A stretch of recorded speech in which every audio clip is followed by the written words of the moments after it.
Welcome into a Thursday night edition of Hand Raise, guys. Normally we have, here lately at least, we've had the live shows for you. Today, a little deviation from that pre-recorded show, but a lot of really good content I think you're going to like here on Hand Raise, guys. Ryan Brown of The Next Round joins. Matt Moscona from Baton Rouge joins as well. We talk about his basic guarantee that LSU beats Ole Miss on Saturday afternoon. And then Ben Mintz makes his usual weekly visit with us. We go over the weekend ahead in college football, also the weekend ahead in the National Football League. This show brought to you each and every week by Comer Heating and Air, Southern Air Conditioning and Heating. Comer is in Tupelo and Oxford, that area, 662-801-1777. And if you're in the Memphis, Hernando area, get in touch with our friends at Southern, 662-429-4429. We got a little taste of the cold weather this week, still kind of chilly. It's going to warm back up, but you guys know what's coming. We got a little appetizer. The cold weather's coming. We want to make sure that heating system is ready to go. So get in touch with the people at Comer and Southern. Make sure it's operational. Make sure it's safe. Make sure it's ready. So when the cold weather arrives to stay for a while, you're prepared for that as well. So we're going to get to all those guests in just a few minutes. First, a few programming notes. If you are on the site, if you've been on the site earlier, you know that McCready and Siskey recorded earlier. As you're watching this, certainly I hope that we recorded earlier from Mobile, South Alabama, and Troy tonight here on Thursday night from Mobile. Tyler and I are planning to take that game in before I head over to Baton Rouge for Ole Miss at LSU. We have Pete's Pigskin Preview. It's brought to you by Walk-Ons, getting you ready for the Rebels and the Tigers. Walk-On Sports Bistro puts everything they've got into bringing you game day with the taste of Louisiana. Dig into their mouth-watering, made-from-scratch Louisiana cuisine, po' boys, gumbo, voodoo shrimp, plus fan favorites like juicy burgers and fresh salads, all in front of 70-plus TVs, 40-plus ice-cold beers on tap.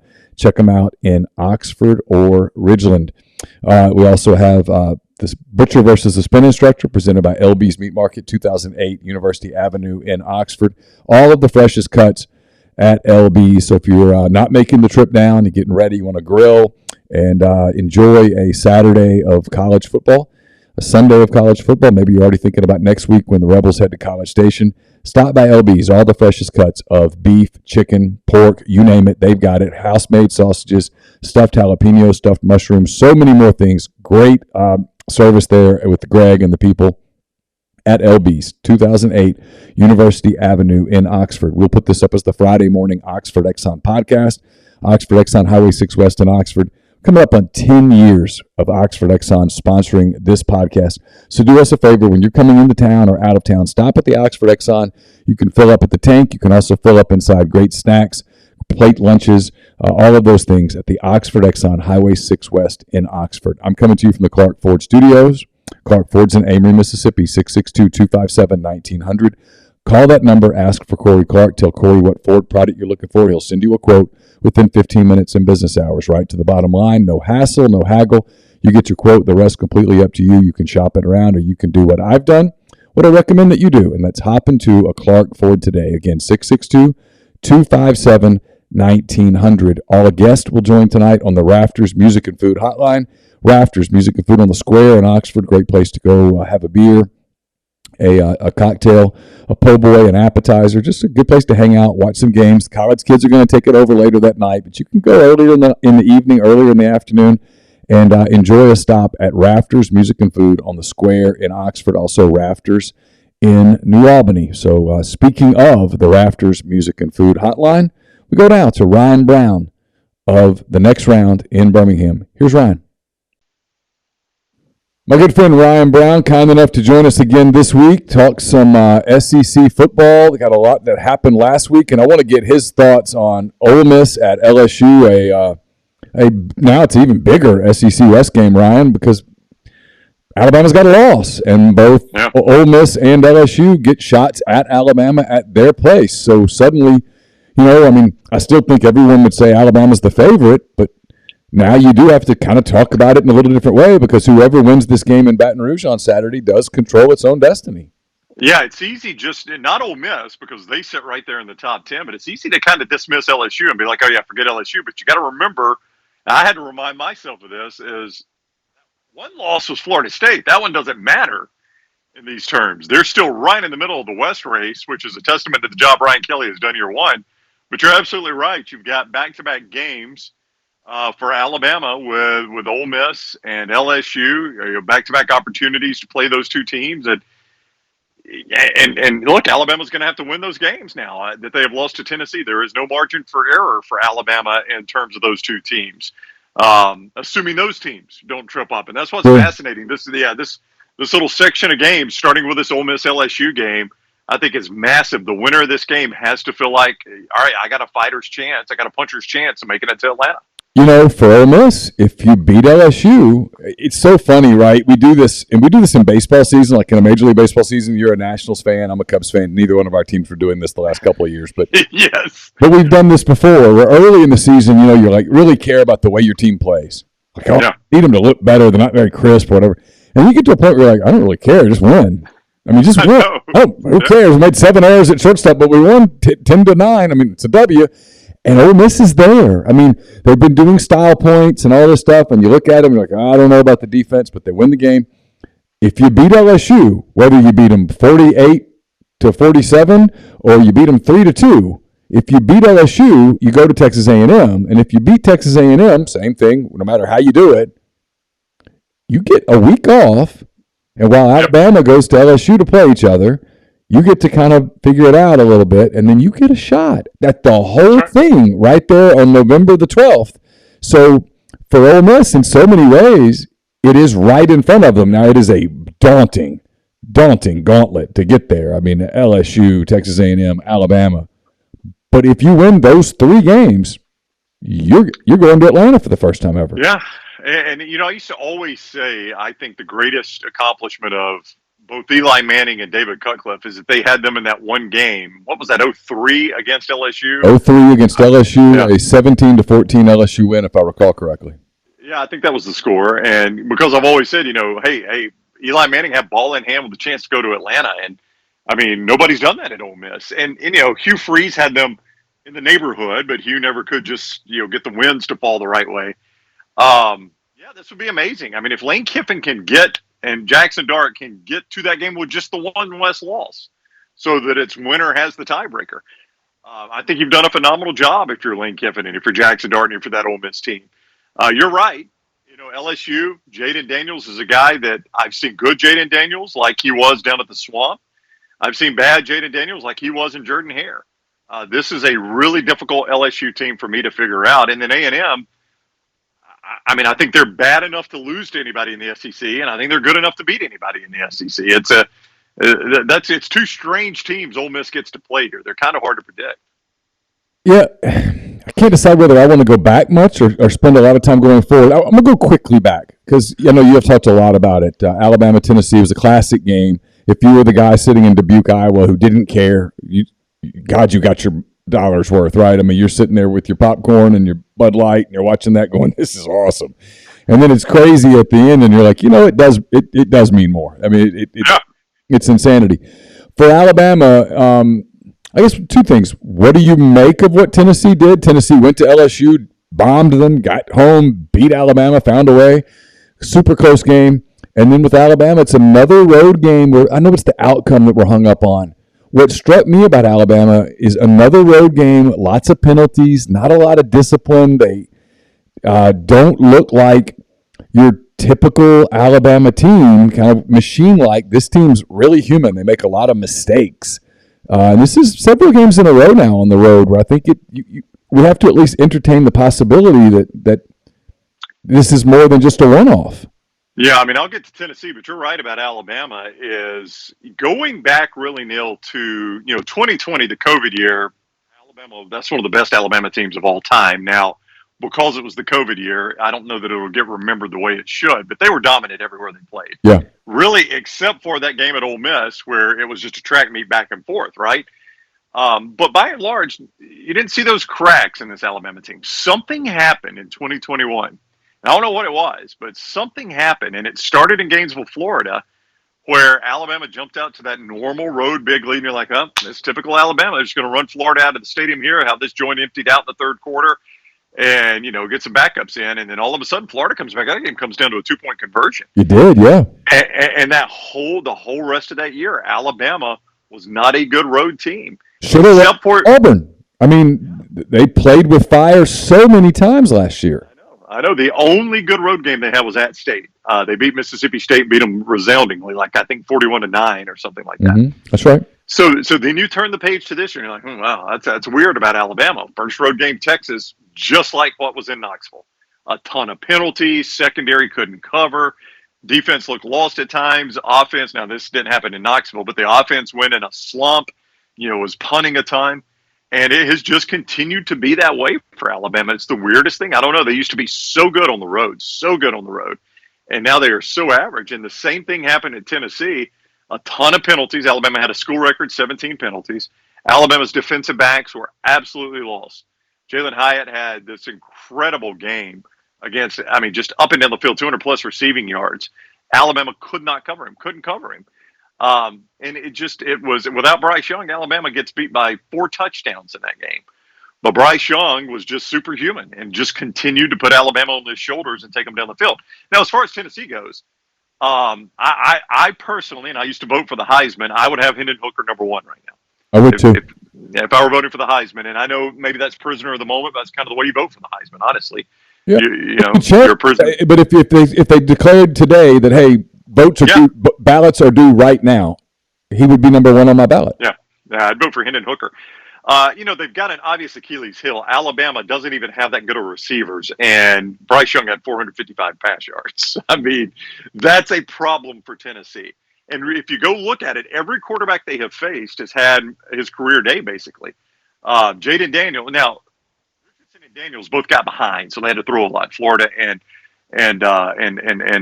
LSU. But, Anthony Richardson had, I think, 430-something against them. Jaden Daniels had a 300-yard pass game against them. Bryce Young had 450. So it's starting to add up, that pass defense. And I don't know where it gets them beat, maybe Athens, but it will get them beat somewhere, that pass defense. So I love what Heupel has done on offense. I was as critical of that hire as anybody. I thought it was lazy and convenient and uninspired. And as of right now, I am the complete idiot in saying that because he has turned that program around quickly. He's done it, yeah. I was the same way. Yeah. I thought, what are you doing? Of all the people you could go get, that's most convenient. But, hey, you have to at least start entertaining the idea that, you know what, he's a really good coach. And here's why. Scott Frost won at UCF. He goes to Nebraska, and he did not win at Nebraska. Yep. Heupel follows him. He won at UCF, and now he goes to Tennessee, and he's winning. Don goes to UCF, and they're winning. So maybe UCF's just kind of a cushy gig. Well, that's true. Yeah, no, you're absolutely right. Malzahn's a 1-loss coach there right now. His first year, I think 9 win. He's 9-win Gus. So, yeah, his first year he gets 9 wins. The thing, if you go back and look at Heupel, he took over the year after Frost left, and I think they were like 12-1 or something like that. And then they were like 9 wins, and they're like 6 wins. And that was what I looked at as it was a declining product. Now, one error I made in that is, I'm going to sound like I'm contradicting what I said about Alabama earlier, but I'm not. That COVID year, I tend not to hold that one against coaches. Like, if you want to say, oh, so-and-so was 5-5, well, what year was it? It was 2020. It was 2020. Well, yeah. He probably didn't have half his roster for half his games. I'm not going to hold that against a coach, right? Yeah, in the same way that, like Indiana was great that year. They've not been great since. No. Texas A&M was great that year. Truth is, they haven't been great since. I hate to completely throw it out for people that had accomplishments, but at the same time, it was just such a weird deal. And after a while, you're just like, I don't know. I don't want to talk about it that much, except for like Alabama, because Alabama was so good. Yeah, and I'm like you. I don't even want to dwell on that year because I want to forget about it. But here's what I tend to do with that year is I tend to say, the people that accomplish something, it's almost even more impressive because they were having to deal with assistant coaches that weren't available, players that weren't available. The night before a game, they find out, oh, my starting quarterback failed some random COVID test that might not have even been accurate. Now he's sidelined. All those things, Neil, were just so. If you accomplished a lot, I tend to look at it and say, hey, that's even another feather in your cap because of all you probably had to overcome. But if a coach is 3-7 that year, I'm not going to hold that one against him. That's kind of the way I do it. Is if you accomplish something, I give you credit for it that year. But if it's the one year where you really sucked, I'm not gonna hold that against a coach. Yeah, that's more than fair. All right, let's touch Auburn real quick, and then I want to dive into the Ole Miss LSU thing and kind of A&M, South Carolina, which I think is a game that nobody's talking about that I'm kind of fascinated by. Maybe I'm an idiot, but I like Shane Beamer. I think that's part of it. So we heard, if Auburn loses, might get fired on Sunday, might get fired on Monday. You and I are taping this late on a Tuesday, so perhaps he gets fired Wednesday morning, but it doesn't look like it. Harson's going to make it to the end, isn't he? Well, that's what it's starting to look like. And I don't know if you and I have discussed this, but I think there are two schools of thought here. One school of thought is they're waiting on the new athletics director to get hired. And once they get a deal in place with that new AD and he's scanned the landscape and he knows what he's getting into, he's agreed to it, the school president then comes in and fires Harsin and allows the AD to come in and be the white hat hero. I'm coming in here to, clean this up. I don't know what happened in the past. I didn't work with Coach Harsin. I hate it didn't work out, but I'm here for the future, right? I know. And then he doesn't even have to address it. So that's one school of thought. And you're not there yet because they haven't hired an AD. The other school of thought is these boosters know they're going to have to stroke the guy a big check. He's not just going to settle for something. They tried that game in the summer to see if they could put enough pressure on him that he's like, I got to get out of here. What will you pay me to leave? Well, they know he's not going to now. He stood up to them and he told them he wouldn't. So they're going to have to cut him a significant check. And the other school of thought is they're going to make him earn every dime of it. If we're going to have to send him out with 16, 18 million, he's going to go take his beatings to earn it. So those are the two schools of thought.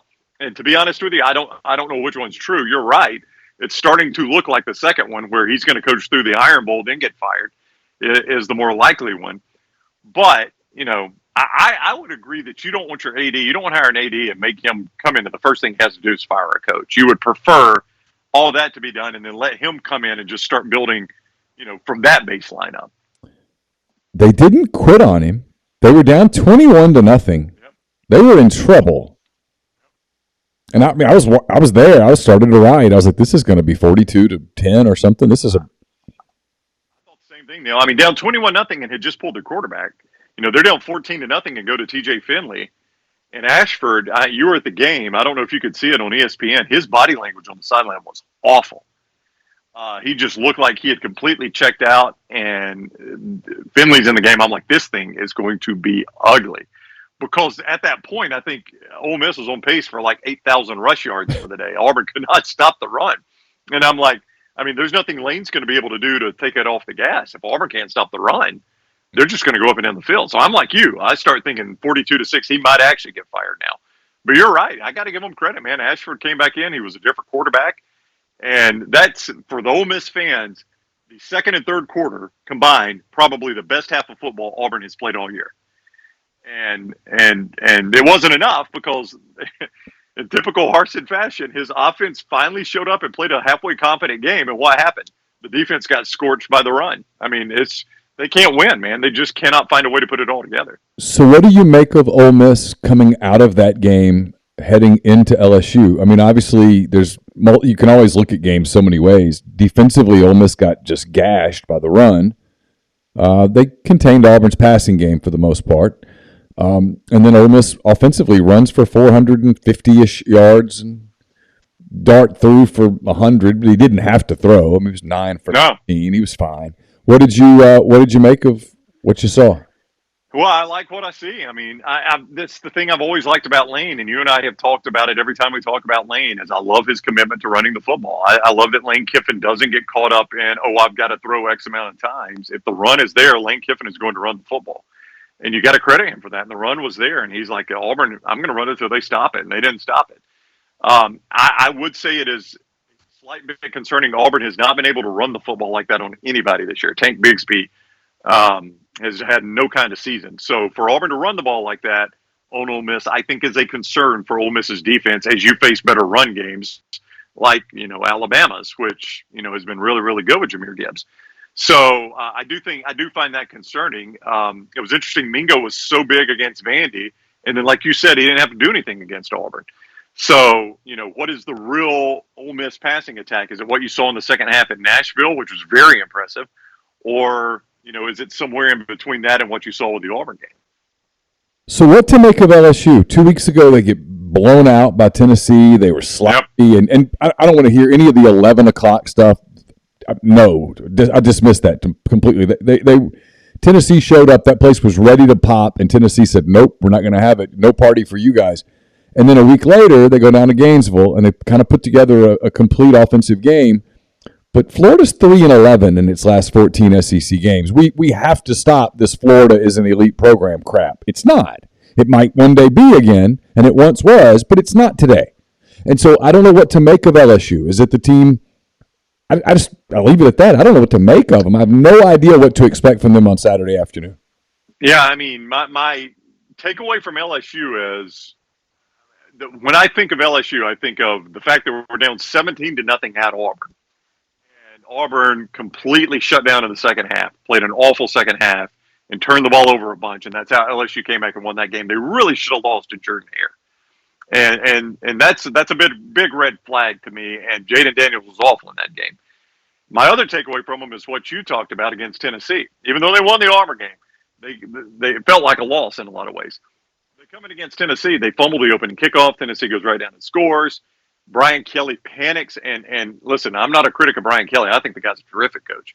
But he panics, and they go for a bunch of fourth downs. They were just out of sorts in that game. They never got in that game at all. But then there's that performance at Florida that is different than those, right? Sure. I mean, you look at what they did against Florida State. Now I know that was the first game. You look at what they did against Auburn. You look at what they did against Tennessee, and all those things add up in line. And then you look at that Florida game, and you're right. Is that more a product of Florida? Is it more a product of LSU? Jaden Daniels was terrific. They just went up and down the field on offense. They handled even though you're right, Florida's not an elite program right now. It's still a tough place to play when it's a night game and the crowd's juiced up. It was Tom Petty Day, which I can get behind Tom Petty Day anytime. One of the best concerts I ever saw. And I was very impressed with that performance. So, yeah, the cliche thing is to say, as goes Jaden Daniels, so goes LSU. That has been the case so far. I don't know if it's 100% true. I don't know if he could play an average game and then beat Ole Miss. I don't know. It is a very, very puzzling team, though. I don't disagree with you. I don't know what you're going to get. Do you have a prediction on this? People aren't going to see this until Thursday night, so you guys may have already picked. What do you think? What do you expect? I saw Ole Miss open at 2, and I think it's flipped all the way around to LSU 1.5, if I'm not mistaken. So yeah, the money has come in early on LSU. It's a tough one, Neil. I would probably go Ole Miss. I think what I've seen, even though Lane has been really harping on playing consecutive halves, we're good one half, good, bad the other half, whatever that is. Even with that, I feel like I've gotten a more consistent product out of LSU, out of Ole Miss than LSU.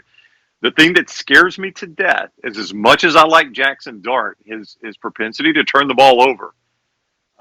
You do that on the road. It's different than when you do it at home. He got away from it last week. He didn't. I know he had an interception, but it wasn't his fault. That was Mingo dropped the ball. But you're right. If he does what he did at Vanderbilt, where you have a couple of bad throws, and that'll get you in Tiger Stadium, because that place, it's hard to explain it to people who've never been. That place just gets weird sometimes, especially if you let it get weird. I mean, that crowd will turn on their team. Mm-hmm. They'll get way behind their team. It's going to be one or the other. They'll boo them off the field, or they'll go nuts for them. But it's a crazy place to play.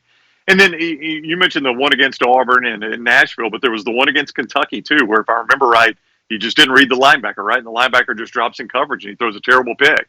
You do those on the road. You do it and that's what scares me about a guy like Jackson Dart making a start in Tiger Stadium. I'm trying to think back. I don't remember all of his USC starts, but this would have to be probably, am I wrong about this, his toughest road start as a quarterback? Oh, yeah, absolutely. There's nothing he did at USC that's going to compare to Tiger Stadium. I mean, he went to Washington State, which is a hard place to play. I mean, it is, but it's not. It is, but it's not. It's not this. Yeah, this is different. I mean, for you, when you look at these next two games for Ole Miss, which one's the one that scares you the most? Is it at LSU or at Texas A&M?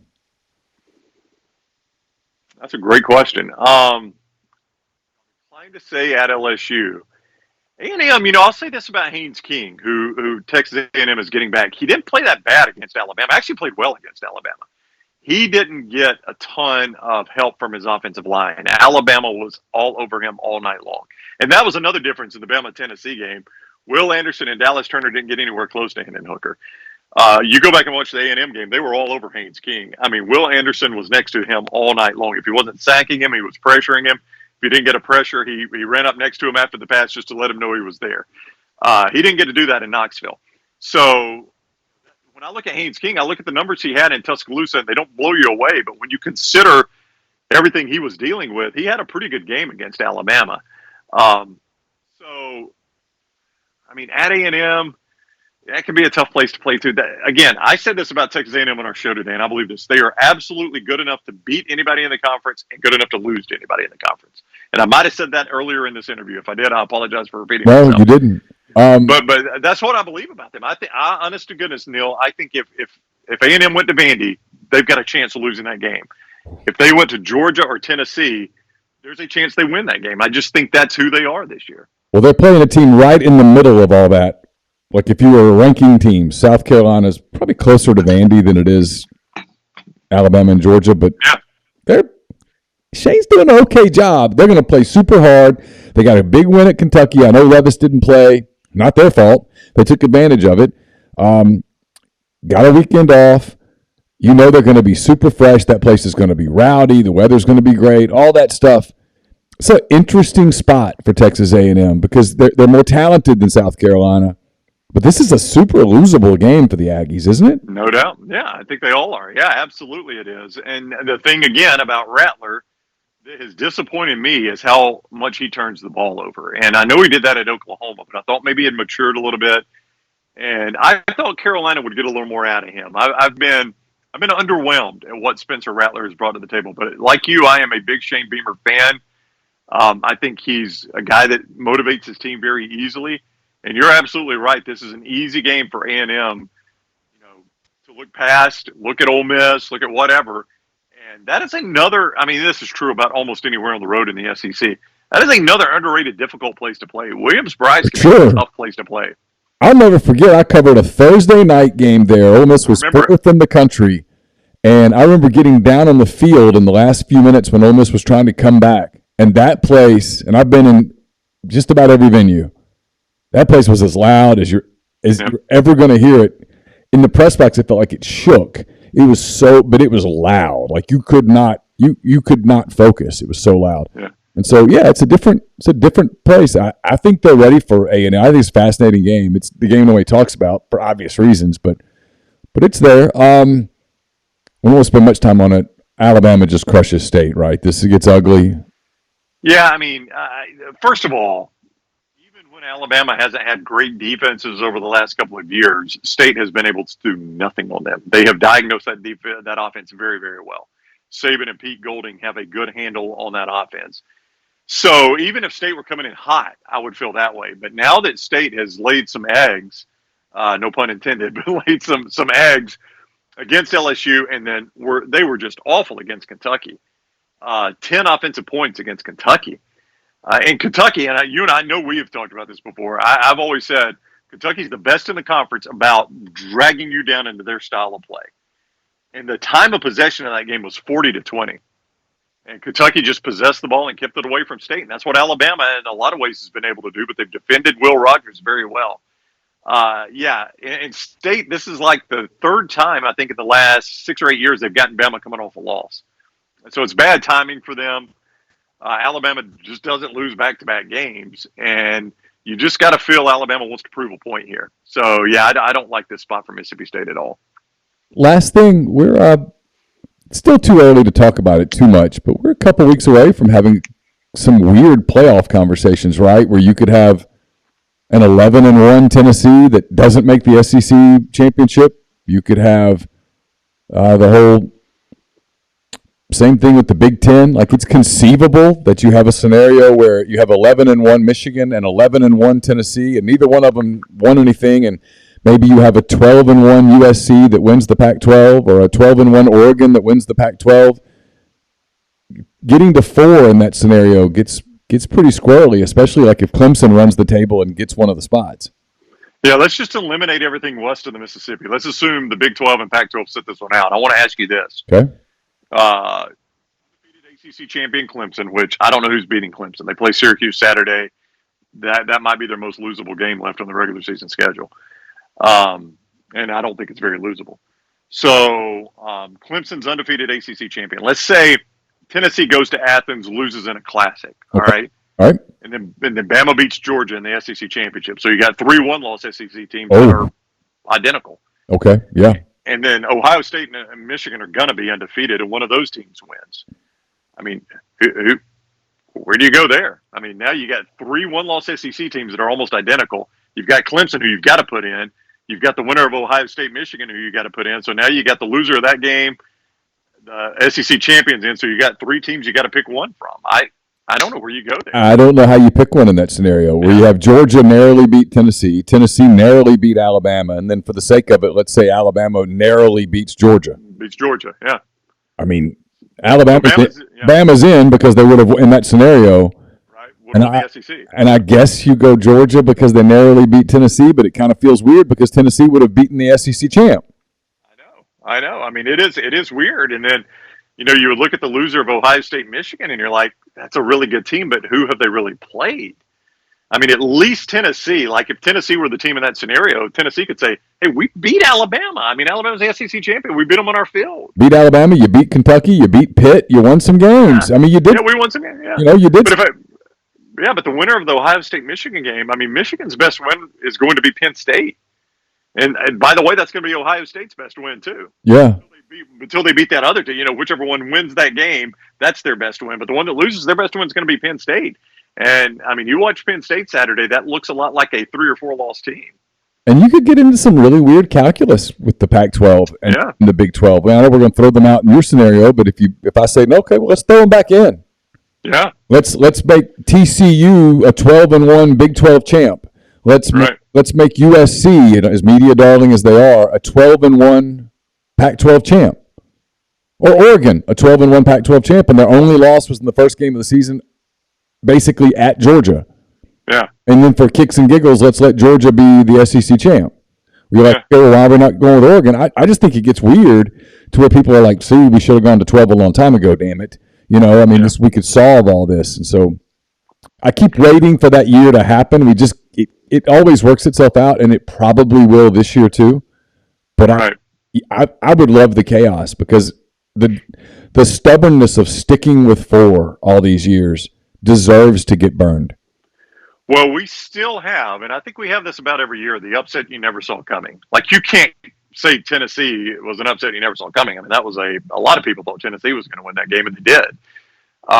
So we still have yet to have the upset nobody saw coming, which is generally happens in November, and it generally takes out one of those teams where you don't have to worry about them anymore. I don't know who it would be. I don't even know where to throw a dart at a dartboard and say, this will be the upset you never saw coming. But there will generally be one of those that kneecaps a team and takes them right out of it. It's just hard to see anybody doing it in the Big Ten. I know. Watch them, and you're like, well, Michigan and Ohio State are so much better than everyone else. They're, like, usually in a normal year, you'd like, well, maybe Iowa, maybe Wisconsin, but no. Maybe Penn State, no. I mean, Penn State just got mauled against Michigan. You just throw it out. And so maybe it's someone knocks off Clemson where they can go, okay, we're not doing the ACC. That's out. Yeah. Maybe. Maybe. By the way, biggest game in the Big Ten last week was Michigan State's overtime upset of Wisconsin, as called by me on this show and on my show. You did. Credit where credit's due. I get the Ryan Brown text on Saturday night, and all I saw was the name, and I thought, this is probably about Alabama, Tennessee or something. And I open it, and it's bragging on Michigan State, and I'm like, you son of a. You want this week's play? Yeah. What's this week's play? I'm 5-2 on the year. All I do is pick teams that are favored, that are dogs of a touchdown or more to win outright. Yeah. Memphis at Tulane. Oh wow, that would be upset. Yeah, Memphis Memphis plus 7 at Tulane. Tulane ranked for the first time in 24 years. They're in the top 25, and I think it just seems like when that happens to teams, they are ripe for the upset. So I like Memphis plus the 7 at Tulane. I'm 5-2 on the year doing these types of games. There's your American Athletic Conference lock of the year. the of the rest of my century, of the year, forever. Yep. Hey, bud, I appreciate the time as always. Thank you. My good friend Matt Moscona in Baton Rouge, kind enough to hop on with us here on the show, talk a little about Ole Miss and LSU, among other things. You can see him on After Further Review, 104.5, ESPN Baton Rouge, ESPN Louisiana. He's got his post-game show that I've got some questions about because I really do. I have some technical questions, and I might do it right here if that's okay. Perfect. Matt, how are you? I'm awesome, Neil. Good to see you, man. Man, it's good seeing you too. You're one of my favorite people in this deal. All right, so first of all, you and T-Bob do this post-game show, and you do it from a loud bar. And I'm curious from an equipment – I'm totally serious from an equipment standpoint because people love it. People either love it or they love to make fun of it. And I tell people all the time, if you're making fun of it, it means you're watching it. And if you're watching it, it means they're winning. Oh, yeah. So what is the technical setup on that? Like, how do you have that set up where A, you have connectivity, and B, where you guys can hear? So it's set up like a radio remote with a camera. But that show, which we call Whiskey and Wine, started 6 years ago with me and Jordy Collada. Jordy doesn't work with us anymore, so T-Bob stepped into Jordy's role. And the concept is it's basically like we're sitting at a bar. I'm drinking whiskey. We are smoking cigars, and we're talking about the game. So in the same way, and it is streamed, so there are no FCC regulations, so we can curse. Yeah. And we do. And you do. Yes. We do. T-Bob a little more gratuitously than I do. But that's the whole concept is just if you and your buddies were sitting at a bar talking about the game, having a drink, smoking a cigar, what would it sound like? That's what we do. And it has been insanely successful. I think in many ways we have murdered traditional postgame. Like nobody cares about traditional postgame anymore. But our setup is easy, man. Like it's basically a radio remote setup. We have headset mics. It's a one camera shot. We have a video mixer that allows us to put the graphics on the screen, but it is a very rudimentary setup relative to what you see nowadays. So is it a full soundboard or what? Are you just using like Ecamm or what do you kind of? There's a little audio mixer that we plug the two headsets in, and that's it. Okay. Super easy, man. It is. We do this. Easy. I mean, I've written about this and I've talked about this, so I'm not. No one's going to be like floored as they're listening or watching this.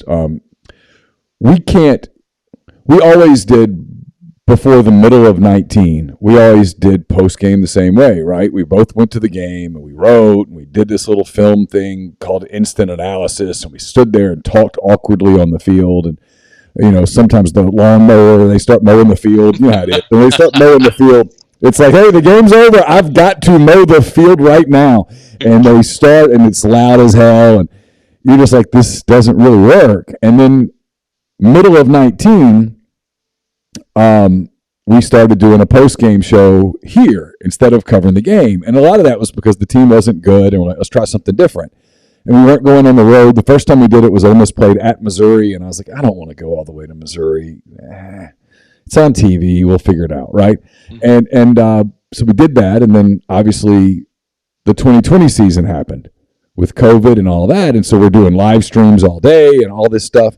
And then last year rolled around, and my plan was to go back to the games. And then I don't remember which variant supposedly hit or whatever, and they shut everything kind of down again and put everybody on Zoom or whatever. And so we said, well, let's just run it back. And we did that again, but we started getting people going, hey, your written content sucks. and I was like, well, it does. It's hard to do a 4-hour post-game show and write at the same time. And I was literally writing. I was writing a column that the minute the game was over, I might publish, whatever it was, and you're like, please, somebody blow somebody out so we can do this quickly. And then this year, I've been going back to the games. I've gone to every game. I didn't go to Georgia Tech because I went to see my girls at they had Kyo Dad's weekend up at Arkansas, and so I went to Fayetteville that weekend. But other than that, I've been going to the games. Chase has been hosting a post-game show. And people are generally happy.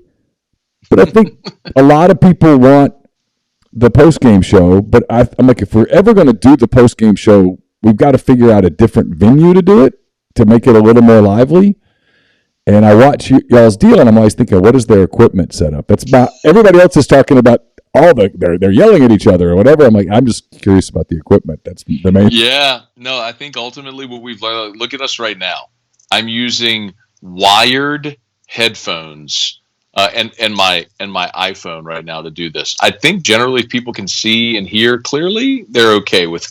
I think we as broadcasters tend to complicate the. Well, it has to be this full studio sound. It's just not always the way it goes, but especially in 2022, where everybody is really a media company now. That's a great point. All right, so I know how this works. I started getting this buzz from people a couple of days ago. They're like, "Can you believe Matt Moscona?" I'm like, "No, what did Matt do?" He guaranteed an LSU win. And I'm like, "Well, okay. Number one, okay, that's good radio. Number two." I'm always like, have you ever done a radio show? And they're like, no. And I'm like, well, if you've done a radio show, you'd understand that two things. One, you have to be entertaining. And two, you have to have opinions. Yes. Otherwise, you're just NPR. And there's a place for NPR. There is. There's a place for NPR, but it's not in sports talk. And so I went and listened to it. I'm like, well, he didn't really guarantee it. He just sort of predicted it in a bombastic fashion. But you like LSU a lot on Saturday. I do. Tell me why. Yeah, and I mean you've known me long enough to know that I'm not the homer rah-rah guy. I picked against LSU against Tennessee. I picked against LSU against Florida. I think LSU's been punched in the mouth, and Ole Miss hasn't. And I think if this game were in Oxford, I'd probably pick Ole Miss. But I think Ole Miss, a lot of people I think are overvaluing Ole Miss right now because of the number next to their name. And they're worthy of being ranked 7th because they haven't lost. There are only 9 undefeated teams in college football right now. Yeah. So they're worthy of that ranking because they haven't lost. I think if, let's say hypothetically, Will Levis doesn't fumble in the red zone twice, and Kentucky manages to win that game, we're having a very different conversation about Ole Miss. Then we're saying, well, it was Troy and Central Arkansas and Tulsa and Georgia Tech fired their coach, and it's kind of what it is, Vanderbilt. And I'm just not letting the ranking next to the name fool me, because back in media days in July, we had these conversations about Ole Miss. We had these conversations about Ole Miss literally being favored in their first 7 games and coming to Baton Rouge undefeated, which is what I expected. The thing about Ole Miss that concerns me, if I'm from the Ole Miss perspective, is there's these long lulls. I mean, the whole first half, you're down. Ole Miss is down 20-10 to Vanderbilt. The Troy game was a long. I'm missing one other. Well, there was the whole second half of the Troy game. There was the Troy 3 points. 3 points in the second half against Kentucky. Yeah, 3 points. The Kentucky game was a weird game. Looking back on it, Tulsa. Yeah, Tulsa was weird. I throw Tulsa out in large part because the game was so clearly. If you were there, right, and obviously the players are there, and if you're there, you can tell very quickly they can't play with us. Yeah, maybe they're going to do some stuff, but there's no way they're going to win. And then it was so freaking hot at 3:00 that day that you just I sometimes go, and then Kentucky was coming up, right? They knew Kentucky was rolling in the next week, and that was a big deal. Yeah. And they're not football robots; they're just people. And so I threw Tulsa out. Like I took nothing good, nothing bad, but. The first half of Vanderbilt, even I go, well, see, here's where I think you're onto something, and people ask me all the time, Matt, and I don't want to do most of the talking. I want you to do the talking because you're the guest on the show, but I'm trying to set something up. People ask me all the time, what do you think? And I'm like, I don't know. And they're like, what do you mean? I'm like, I don't know. Ole Miss has been given an assignment, and to this point, they've done it. They've done everything they've been assigned to do. It's not their fault that their schedule is the way that it is. They've been. Hey, we're going to get you to open with Kentucky at home. We're going to send you to Vanderbilt. We're going to bring Auburn there. Okay, that's your assignment. It's not their fault that Auburn is chaos, right? It's not their fault. They've done everything they've been asked to do, but you know as you take this test that the hard questions are coming up later. Like the hard essay questions are coming, and I don't know how prepared they are or aren't. Like I literally said, I wrote this morning. This team, if you told me today this team goes 12-0, am I surprised? Yes. Am I stunned? No, because I've watched the rest of the league. On the flip side, if you said this team goes 7-5, are you surprised? Yeah, I'm surprised. Am I stunned? No, because the league's just this maybe even including Alabama. This league is just kind of like whatever, and depends on health and stuff like that. So, I look back at when Ole Miss jumped up on Auburn 21-0, basically on the second play of the second quarter. I was like, oh man, maybe I'm wrong. Maybe this team is a legit juggernaut. And then they let Auburn back in it, and they ultimately won. They finished them. They scored. They won by two scores. Basically, the line was 14.5. They won by 14. Vegas was on it, as is typically the case. And so as they go to LSU, and it's a game where Vegas has LSU favored by a point and a half, which basically means, hey, we're giving them a couple of points for home field. This is pretty even. Vegas is basically saying flip a coin, and I kind of feel it's a coin flip game. I don't know what to expect, but I get what you're saying about LSU's been through more adversity than Ole Miss has. They've played certainly a tougher schedule when you factor in they played Tennessee at home. Ole Miss hasn't played those games, and I don't know how Ole Miss responds if they get punched in the teeth. Yeah, and it's not only that LSU has played a tougher schedule, because let's be clear, Deal. I mean, Tennessee came in here and whipped LSU. Yes, they did. Like, LSU has serious shortcomings. Like, this is not some LSU fans are asking me, hey man, what if they run the table? They control their destiny in the West. I'm like, stop. It's like, it ain't that yet. Like, enjoy the process of building back to respectability and then hopefully dominance in the championship level again. But that's not where this team is. This is still a team that's got a secondary entirely made up of transfers, a secondary that has a former walk-on starting at running back. I mean, a team with a team that's starting two true freshmen at tackle, a transfer quarterback. Like, they got issues. They got issues. Sure. What we know about LSU is that, unlike last year, when LSU went to Oxford, they quit. Ole Miss popped them, and Ole Miss was way better, and LSU quit. And LSU quit last year against Kentucky, and they did not play hard for their coach, and it was over. This team is wholly bought in, and they have found themselves down in every game against Power 5 teams. They were down double digits to Florida State. They were down 17-0 at Auburn. They were down 13-0 at home against Mississippi State. They were down 7-0 after two plays against Florida last week. And every time they responded.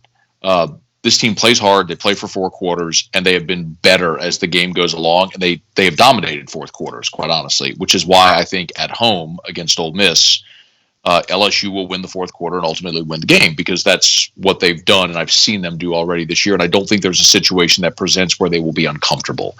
And because Ole Miss has shown these long lulls, I think that will come. I think Ole Miss will lead early in the game, Neil. I think Ole Miss is going to get up early, because this is what we've seen from LSU literally every game they played, except Southern and New Mexico. That's what happens. It just takes them a while to kind of get their footing, get going, and once they do, you see them rebound and play really well down the stretch.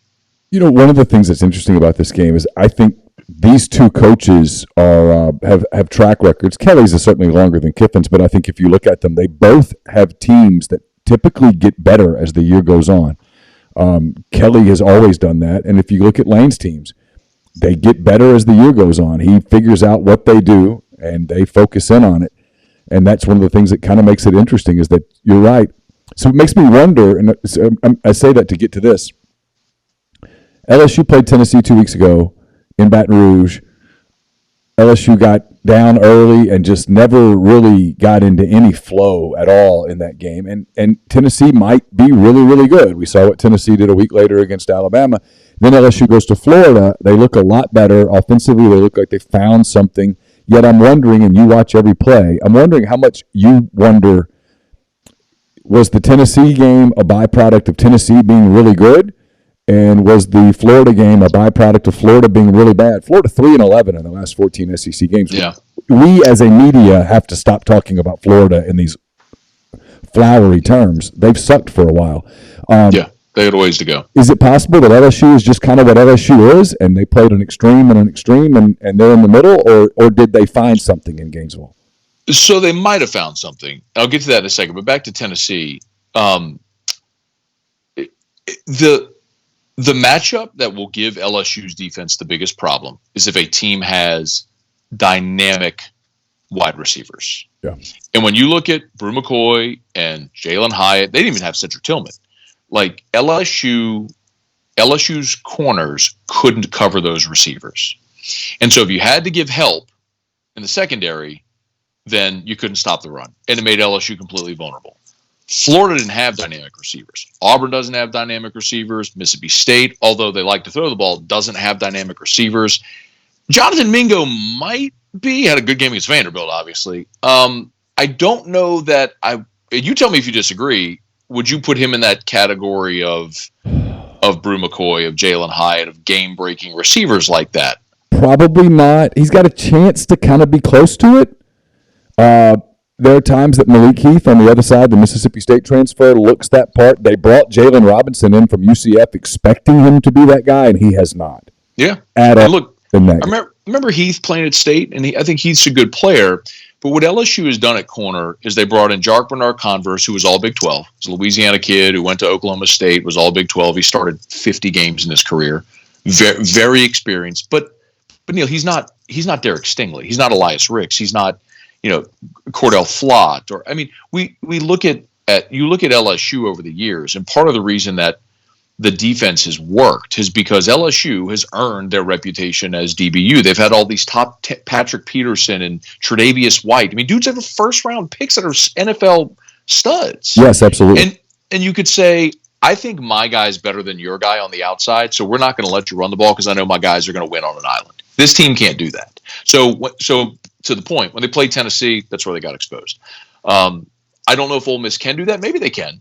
But I think LSU is athletic enough in the defensive front to run sideline to sideline and not stop, but limit Ole Miss's running game, which is dynamic and awesome. And look, Judkins has been sensational. Jackson Dart running the ball is athletic. I get it. Evans everybody remembers. Kid was a 5-star. It was awesome. I get the talent. I do. And I'm not saying that Ole Miss isn't going to score. I just don't know that Ole Miss is going to run for 400 yards against LSU. I get what you're saying. I don't think they will. Lane kind of hinted at that on Monday where he said, just because something works one week, it doesn't mean it works the next week. If you just keep rolling out the same game plan every week, the other team's scout or the other team's coach too. And if you keep doing that, you're not going to last long. You've got to be creative. And look, for Ole Miss, at some point in this season, and I think we're here, I think Saturday's a litmus test kind of game. Because at some point, a team like LSU, who, like you said, has issues. LSU has, in the past, sometimes had defenses where it just didn't matter what you did. You weren't going to get much.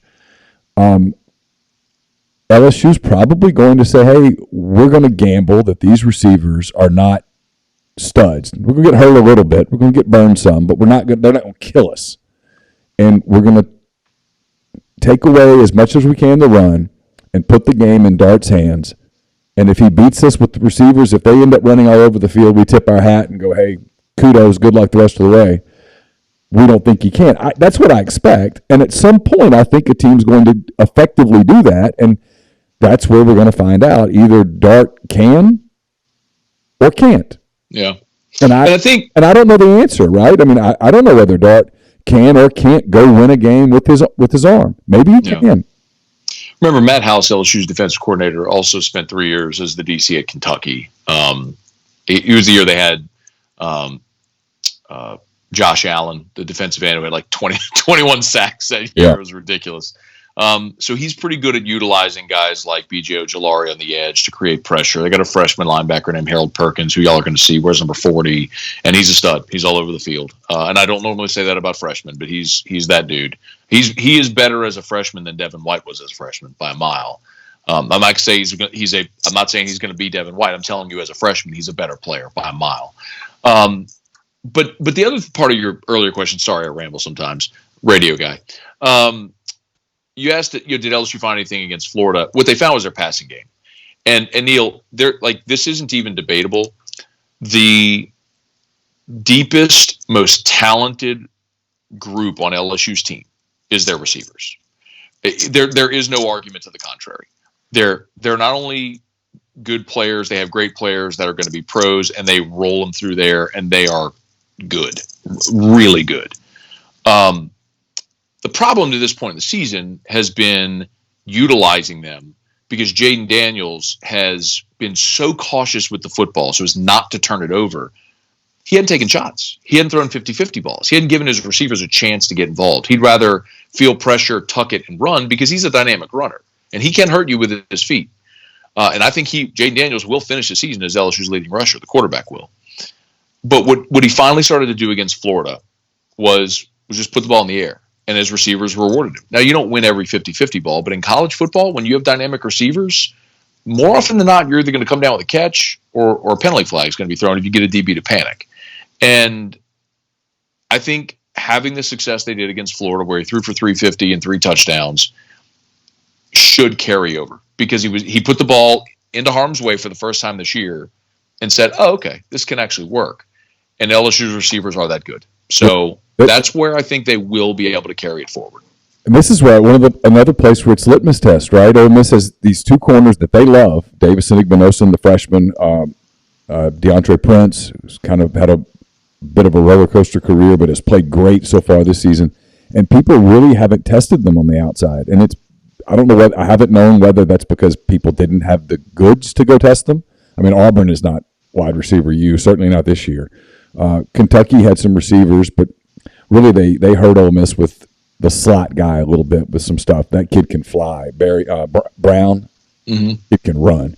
But they haven't tested him on the outside with big receivers, like going up against Igbinosun, going against Prince.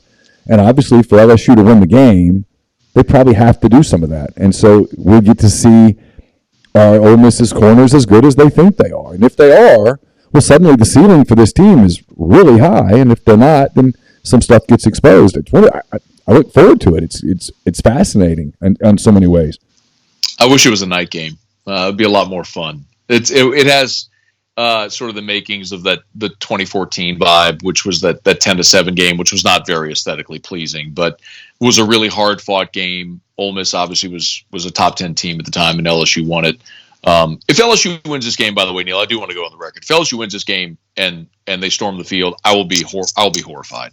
The fact that in 2022, like LSU stormed the field against Georgia in 2018, they did against Ole Miss in 2014. Like, by this point, like, you've won 3 natties in the last 2 decades. You played for a 4th. You had, I think, the greatest college football season ever in 2019. You don't need to be running on the field. All right, Tennessee hadn't been ranked in 15 years. I get it. They beat Alabama. Being talked about? Like, we have not talked about it. Okay. You got a feeling? I think you and I probably see eye to eye on this. Yeah, no, I'm surprised that's even an option down there that people would think, hey, right, charge the field. I mean, you're not that far removed from what I think is the greatest team in the history of college football. And, I mean, yes, throw 2020 out because 2020 was just whatever. Yeah. 2021 was a disaster. You've moved on. You're in the first year with the new coach. It's not like LSU has gone cratered. And like Tennessee the other day, like, I don't think the SEC should have fined them. I mean, I know they had to, but if I'd been them, I'd have sent a little PS that goes, "Hey, not for public disclosure, but not really."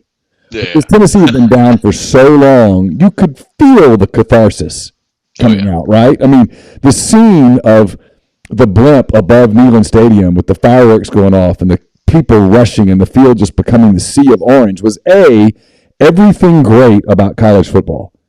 And B, I get it.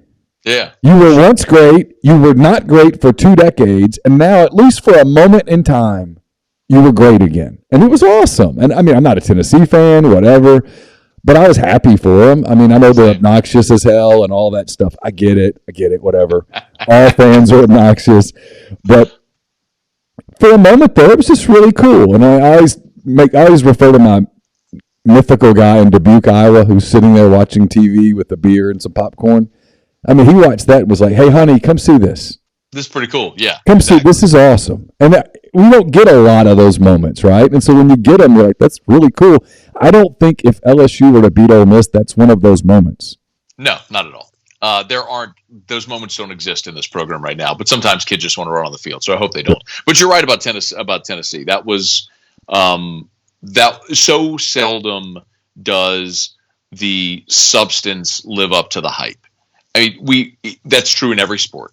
We'll build up these big events, and just so seldom does it actually live up to it. And that did. And that was very, very cool to see. It was a really fun thing to watch. So both of these teams, Ole Miss and LSU, whoever wins wakes up Sunday controlling their own destiny. Still a lot of football to go and all that. But they both get Alabama at home. And Alabama has not looked like Alabama away from home. And it's been more than once. Mm-hmm. You've watched Alabama a lot. You've been involved in that rivalry. Saban was in Baton Rouge, etc. When you watch Alabama right now, do you see fallible, or do you see they're going to put it together and they're going to go run over everybody, and we know how this book ends? All right, so if I remind you a year ago, Alabama did lose to A&M. Alabama should have lost to Auburn. Like, if Tank Bigsby just falls down in bounds, the game is over. Mm-hmm. They kneel, and it is over. But he went out of bounds, gave him a shot, and we know what happened. LSU had a chance to beat Alabama last year. LSU was a disaster. LSU allowed single-digit rushing yards to Alabama last year. That great Alabama offense. So I think a lot of it is, if Bama doesn't play their best, a lot of teams have caught up to a degree to where if you let your guard down, you get popped. But I will put it to you this way, Neil.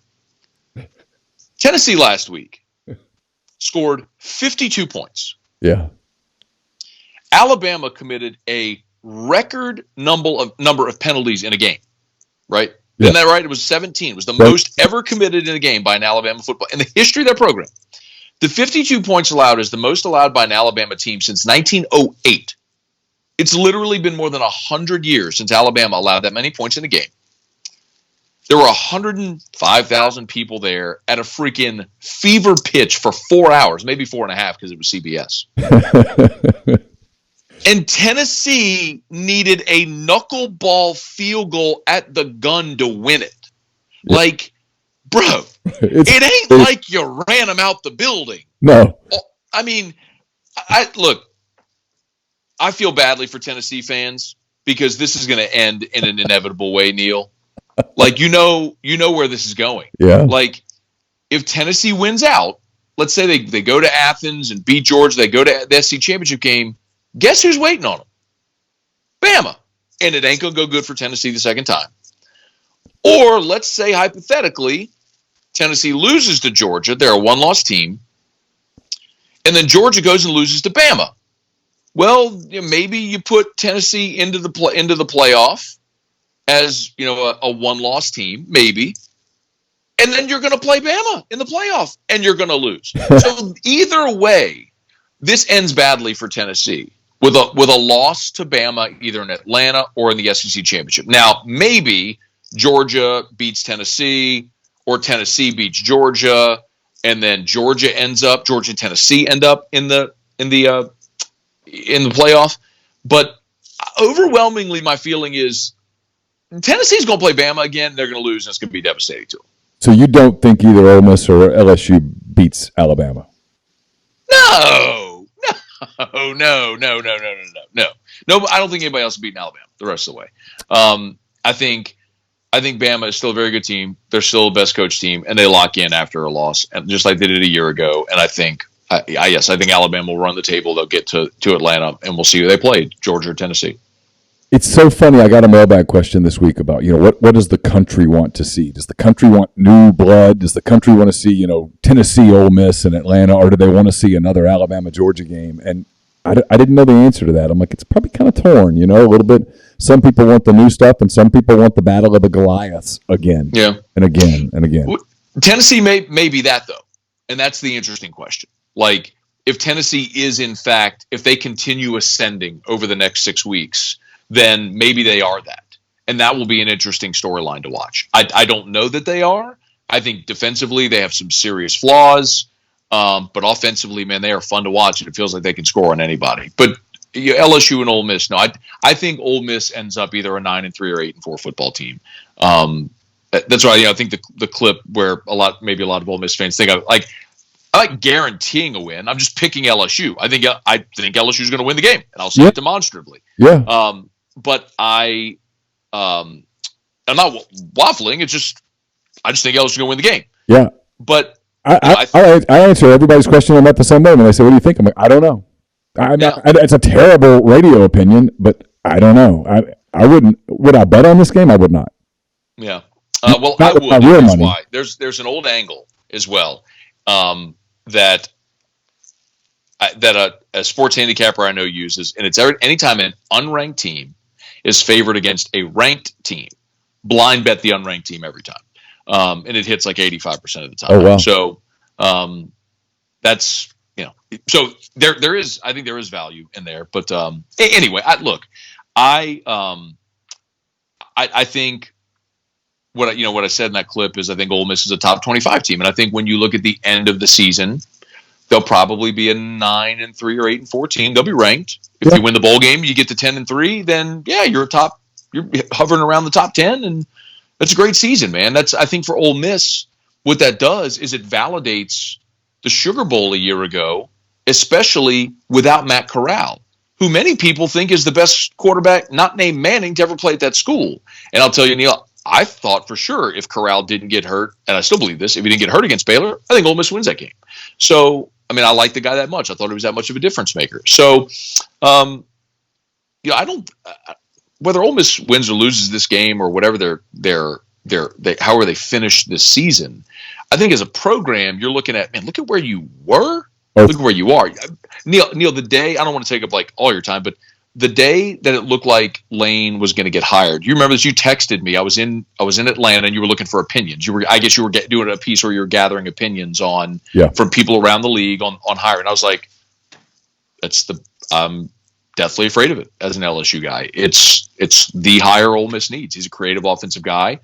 He will bring attention and an exciting brand to Ole Miss, and he will elevate that program. And 3 years later, been to a Sugar Bowl and staring down another potential double-digit win season. I said it for 3 years that they should hire him. I was the idiot that the day that they promoted Matt Luke from interim to full-time, I said you should hire Lane Kiffin. I mean, it was probably not the smartest thing I've ever done, but it was one of the more accurate things I've ever done. I thought Kiffin was a great fit at Ole Miss. I thought he kind of, with the whole getting super dressed and all the stuff that he does, I thought that was a real fit at Ole Miss. I didn't realize he would be this much of a fit because he's like perfect. It's like glove in hand to the point that I think he's starting to see it and he's starting to go, maybe. But you're right. I mean, I don't think this game is a litmus test on his program at all. His team, sure. Program, no. And I mean, look, before the year, I said 8-4. That's what I picked. I'd still go. I'd probably up it to 9-3 now, based on just external stuff. But I think they're in great shape as a program. Leads me to my question about Brian Kelly. And everybody made fun of the dancing thing on the turntable, and it was pretty creepy looking. But now that he's been there a minute and he's had a chance to recruit and get started, what kind of fit is Brian Kelly in Baton Rouge? So, I mean, everyone asks about the fit, and part of me gets it, but part of me just thinks the rest of the world looks at Louisiana like we ride alligators to work and only eat sauce pecan. And like, it's not, I mean, culturally, there are things here that are different. But what I've pointed out to everyone who's asked me this question, the winningest coaches in the history of LSU athletics, Skip Bertman, greatest college baseball coach ever, a Jewish guy from Miami. Yeah. Dale Brown, retired as the second winningest coach in SEC basketball history behind only Adolph Rupp, from Minot, North Dakota. That ain't Louisiana. Not even a little. And Nick Saban, who was from West Virginia, spent his entire career in the Midwest. Like, you don't have to spell your name with E-A-U-X to win here. You just have to win here. Yeah. And Brian Kelly's won everywhere he's been. Now, I'll tell you this. I didn't know Brian Kelly at all before he got the job. I mean, I obviously know who he was, but I can't tell you I'd ever interviewed him, spoken to him, knew very little other than surface. And my perception of him was always like the red face yelling guy on the sideline, cold, hard, Northeast, Boston, Midwest, all that stuff. He has been the complete opposite here. He has been likable and affable, and he tells jokes in his press conferences. I mean, they're bad jokes, but he's trying. He comes. I mean, Neil, when you can appreciate this, he comes to a place that for the last almost 20 years, it's been Les Miles and Ed Ogeron. Les, God bless. I mean, won a lot of games, but as idiosyncratic as they come, from everything to wearing the hat high and chewing on the grass to how he spoke and the weird syntax and the clock management and on and on and on. And Ed Ogeron was a great recruiter and a giant ball of energy, but my goodness, what a disaster. And then here comes this guy that's been a head coach for 32 years, who's polished and has a plan and is detail oriented and can communicate and has hired a great staff and can recruit. And you go, oh my God, this is like when Nick came here in 2000. And it's what it feels like. It feels like a guy that has a plan, that knows what resources he needs, that will be able to maximize them. And if Les Miles and Ed Ogeron win championships here, I have no reason to believe Brian Kelly won't be able to do the same, because he'll get players from the state to come here and they will win, and they will win at a very high level. So I think he's fit in great, especially because they're winning football games. Yeah, I've told people at the beginning of the year when they lost to Florida State, and everybody's like, ha ha. I'm like, stop. His first year, he's always won. This is his worst team. Stop. And I still think that. I mean, no matter what happens on Saturday, I still think that. People win there. Ed Ogeron put together the best team in the history of college football. Say that again slowly. You think that was Ed Ogeron. I mean, that team overcame Ed Ogeron. Like, how the hell good is that team if Lane Kiffin's coaching it? Yeah. You know, and you could also look to what's going on in Notre Dame right now. 3-3 under Marcus Freeman. They lost to Marshall. They just lost to Stanford, whose only win had been against Colgate. Coaching at a big program is hard. It's hard to win. And he's done it a lot, and I think he will here. You know, and listen, I was the loudest detractor when Ed Ogeron was hired. I mean, there was nobody who screamed it louder. And professionally, I paid a price for it. I bet. Because there are a lot of people here who still don't like me because of that. There are a lot of people in the tall building next to Tiger Stadium that don't like me as a result of it. Still? No, I think it's better now. Okay. Firing Joe Oliva was a big deal. But my point is, like, if I thought Brian Kelly was going to fail here, I'd tell you I think he's going to fail here. And I don't think he's going to fail. I think he's going to win and win big. How long will it take? I don't know. But he's got a 10-year contract. And then 90% of it's guaranteed, Neil. So they ain't firing him anytime soon. It ain't like if he has a few rocky years, he's on the hot seat. Brian Kelly and Ed Ogeron, for better or worse, are tied to each other for the next decade. For better or worse. He is going nowhere. He is the guy here for a long time. Last thing, what's the atmosphere going to be like Saturday afternoon? Pretty crazy, or is it? Yeah, I think it's going to be good. I mean, people here live for night games. It's the thing, right? Nighttime and Death Valley and all that stuff. And it's great when it is. But, man, they packed it out for the Tennessee game at 11 a.m. Now, they weren't rewarded with a good product, but it'll be packed. I mean, it's Ole Miss still. There's people who love this game. They love this rivalry. It's a decades-long thing. I don't think people really care about the Magnolia Bowl trophy or whatever the thing is, you know. But the game itself, you get a top 10 team coming in. It's going to be a beautiful day in Baton Rouge. Yeah, man, atmosphere is going to be great. It's you're coming off a big win against Florida. It's going to be a great atmosphere Saturday. Yeah, that trophy looks like it got made in a shop class. Didn't it break? The first one. Am I making that up? No, the first one broke, and so they made another one, and I can't decide which one's worse. Like, they're both awful. How do Ole Miss fans feel about it? About the trophy? Yeah. Oh, they make fun of it. I mean. Okay, good. I mean, look, they love the rivalry. Ole Miss fans get. Yes, of course. Ole Miss fans get irritated that. You froze on me for a minute. There you go. You're back. Ole Miss fans get irritated that they won't wear their traditional uniforms more in this game, because I think Ole Miss likes. A lot of the traditional Ole Miss fans like the contrast in these two uniforms, like when they play each other, you know, because they do kind of pop against each other. But other than that, I mean, they like the look. They want They want to be a rival with LSU. If Ole Miss is a rival with LSU, for the most part, that means that they're winning. If LSU takes Ole Miss seriously, if beating Ole Miss is a big deal at LSU, typically, not always, but typically it means that Ole Miss is winning. That if that game's meaningful, if LSU's running around with the trophy as bad as it looks, that means that they care, right? I mean, I can remember covering an LSU Arkansas game a few years ago when I was in Mobile, and LSU was winning the game, and someone on the sideline was like, "Hey, don't we need to get the boot thing?" And they were like, "We don't know where it is." This is fourth quarter of game day. Right. And I want to say it was Michael Burnett, but I'm not positive. So, Michael, if you happen to hear this and you're like, "No, it wasn't me," I'm admitting that it's been a minute. But I think he was like, "Someone go find it. Go find it." And you could tell the kid was like, "Yeah, but we're winning. Can't we just keep it where it is?" And he was like, "No, go find it. We probably need to parade it around or whatnot." And they found it like in an equipment closet off the LSU locker room in there. And I mean, clearly had not been polished or anything, right? And you could tell whoever it was like, "Thank God the sun's out. It's kind of shining on it or whatever." Because it was like a 2:30 game or whatever. And it was just funny, you know. I mean, but now, I mean, you want, and there were times when Ole Miss was probably that way. We're like, "Oh, let's bring out the Magnolia thingy and run it around." But now it means something because they've lost it and all that stuff.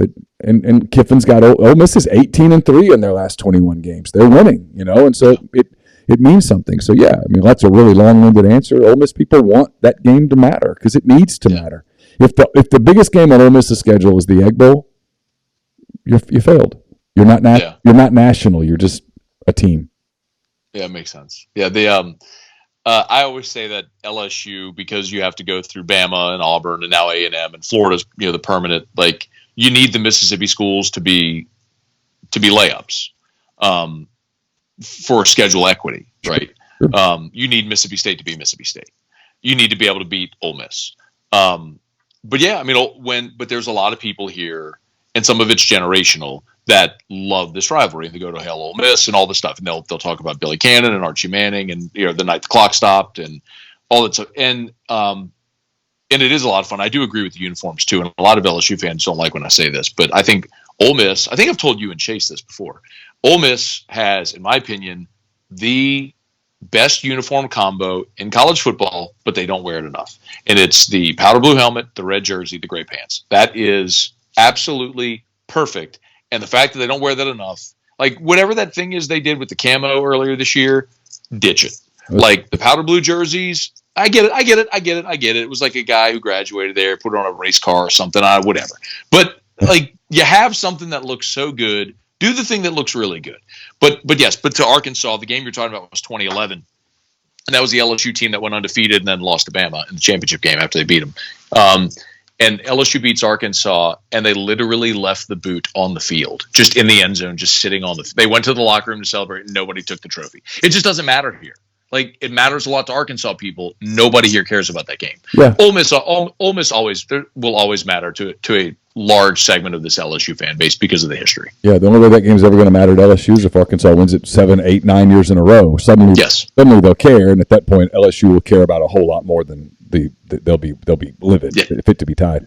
Hey, I've kept you way too long. I appreciate all of your time as always. Look forward to hopefully seeing you in Baton Rouge, and appreciate all the time you gave us. My pleasure, man. See you soon. That's Matt Moscona. You can catch his post-game show, Whiskey and Wine, right? Whiskey and Wine. Whiskey and Wine on their YouTube channel. And you'll know that I'm watching going, okay, let me see, where's the box? All right, buddy, you're good. Ben Mintz, Barstool Sports, kind enough to spend another week with us as he always does. Appreciate Ben so much for making us a part of his week. I say thanks to you guys for making us a part of your week. Ben makes us a part of his week. Ben, how are you? I'm doing great. Look, the feeling's mutual. I love coming on this podcast. I get more feedback than you can imagine about my weekly segment on here. And so, look, as long as you keep having me, I'm going to keep doing it. And kind of fell off the rails a little bit last Saturday, but I was due for that. Every year, it's a funny thing in gambling, but I always have one Saturday in October. I never know when it's going to be, but I have one where I just get completely thrown to the mat. That's what happened last Saturday, but we had a good Sunday. The NFL picks have been good, and, it's a new week. Yeah, so you had some good NFL picks. All right, let's get into the college games. We're going to get to Ole Miss and LSU in a minute. We'll touch on some other ones first, get kind of warmed up, because I think both of us feel weird about this Ole Miss LSU game. So we'll get to it in a minute. Got Syracuse and Clemson, this big ACC game. Syracuse getting 13.5 points at Clemson. I don't know, Ben. To me, it feels like this is where the glass slipper falls off Syracuse's foot. That's what I feel. I don't see how Syracuse can score in this game. Like, I've watched them play on offense. They're bad on offense. Their defense has been, surprisingly good. And I think they've got a really weird home field advantage playing in that Carrier Dome. It's just kind of a different deal, having an indoor dome in college. Yep. And it just seems like they play pretty well there. But no, I don't feel good about this at all for Syracuse. I just literally don't see how they can score against Clemson's defense. And, Clemson, really good win last week on the road. DJ Uiagalelei crushed it. He's definitely been playing better this year. I know Clemson's offense is, up and down, but it has gotten better. 14's a lot when the over-under is only 50. But I just don't, like I said, I come back to it. I just don't see how Syracuse scores. And so I think Clemson wins 31-7, and I'm leaning Clemson here. I'm same way. We're on the same page. Another game that I think is, oh God, it's weird because for some reason I catch myself cheering for UCLA. I don't really know why. I have no allegiance to them. When I was a kid, I liked their uniforms, and it might literally be that simple. UCLA's at Oregon. Oregon's lost a game. UCLA has not. But playing in Autzen is a different deal. UCLA getting 6 points at Oregon, a game that none of us are going to be watching because we're all going to be watching Ole Miss LSU at the same time, but we'll be following the score. Something tells me Oregon just pops them. So this actually does matter to me a lot because I stuck my neck out. My biggest preseason pick was UCLA 10-1 Pac-12, and I gave it out big on Pick Central. I was into it. When I looked at their schedule, DTR has so much experience. What's fifth year starting? Kelly, they've got a lot of experience on their team. And then when I looked at UCLA last year, they were 8-4, but they lost 3 games at the very last minute. And what impresses me is they're actually pretty physical for a Pac-12 team. Oregon is a totally different beast at home. I get all that, but I just cannot see a world where Chip Kelly isn't ready to fight at Oregon. With his history there. And then when you look at DTR being a fifth-year starter, you've got that experience. I mean, this game's good. The over-under is high for a reason. UCLA's playing shootouts this year. Oregon scores a ton. Bo Nix is, really settled. They had the disaster against Georgia week 1, but they've been playing great football since. I'm leaning UCLA in the points here, not in a fire at huge because, as you said, Oregon has those dramatic home road splits. But this game means too much for Chip Kelly. DTR at that experience, they're going to go up there and fight. A Big 12 game this line's wild to me, and I don't know why because I'm super high on Oklahoma State have as a program, right? And they're getting 6.5 points in Stillwater against a Texas team that has been whatever. They're good. They're okay. They're Texas. I get it, but they've lost some games too. Texas minus 6.5 at Oklahoma State, Ben. You mentioned it. My radar's up because this line is crazy. I could see if Texas was a 3-point favorite. And I know Quinn, when Ewers plays, they're a different deal. They lost the 2 games when they didn't have him. Yeah. They were in a trap spot last week against Iowa State. They beat their arch rival 49-0. They had an 11 a.m. kickoff. They could have lost at home to Iowa State. I mean, they kind of had one of those snooze fest 11 a.m. games we've seen Ole Miss have through the years. Yeah. But 6.5 is insane. The only thing that concerns me, though, Neil, is Spencer Sanders has a shoulder injury for Oklahoma State, and he fought through it last week, and I'm just worried there's something we don't know about it because I just can't see why. I'd get if Texas was 2.5 or 3, but a full 6.5. Stillwater's got a good home field advantage. They blew that. They lost a heartbreaker to TCU last week, but they covered the spread. That was a great game. It wasn't a bad showing by Oklahoma State. They did blow, a 17-point lead, but it's almost like Vegas is begging you to take Oklahoma State at 6.5. It's almost like they're like, come on, take it. Yeah, no, that's what I think too. So there's no way I take Texas. I'm going to really keep an eye on Spencer Sanders' news as this game approaches. I think he's going to play, but that's just weirding me out. Oklahoma State, it's like that public underdog thing always scares me. But Tennessee was one last week, and everybody got there with them. So I guess I'm Oklahoma State or nothing. But like you, just something about this line. There's something that weirds me out about it. All right, we warmed up. Here we go. Ole Miss +2 at LSU, Tiger Stadium, 2:30, CBS, all that stuff. We all know the history on this game. I was talking to Matt Moscona earlier, and Matt pointed out that home favorites against ranked teams, it's like 80-something% the home team wins. Ole Miss is a 2-point dog at LSU. This is per DraftKings as of 2:47 p.m. on Wednesday as we record this. So if the line moves, now you know. I don't know, Ben. Here's my thing. I think Ole Miss is better than LSU, all in all. The game's at Tiger Stadium. LSU feels like it's a little more battle-tested than Ole Miss. Now, that doesn't mean that they've passed the test in those battles. I honestly just don't know what the hell I think. I talk myself in circles on this game. What about you? I got a whole heck of a lot of thoughts because it's just – this is always a crazy week for me. I mean, I get messed with the Barstool a lot, but, people know my history. But, I worked for ESPN Baton Rouge, and, believe me, I want to make this abundantly clear on this podcast. Go to hell, LSU, 1,000% this week. I get messed with all the time because people know I used to work down there, and I'm friends with a lot of people down there. But they can rot in hell this week, and I want every Rebel fan to know that I'm saying it on Pick Central. I'm in an LSU group thread with T-Bob and Hester, and they saw me saying it, and I'm getting all this crap. But let me just be as abundantly clear as I could possibly be that they can rot in hell this week. All right, on to the game. All right, so there's a lot of stuff to get into. First of all, 50-year anniversary of the Burt Jones turn back the clock when you enter Louisiana game this week. My dad, an LSU student at the time, told me that story 1,000 times in my lifetime when there was a real famous game where Ole Miss caused an incompletion with 4 seconds left, and they thought the game was over, and magically there was 1 second left on the clock, and LSU scored in the last play.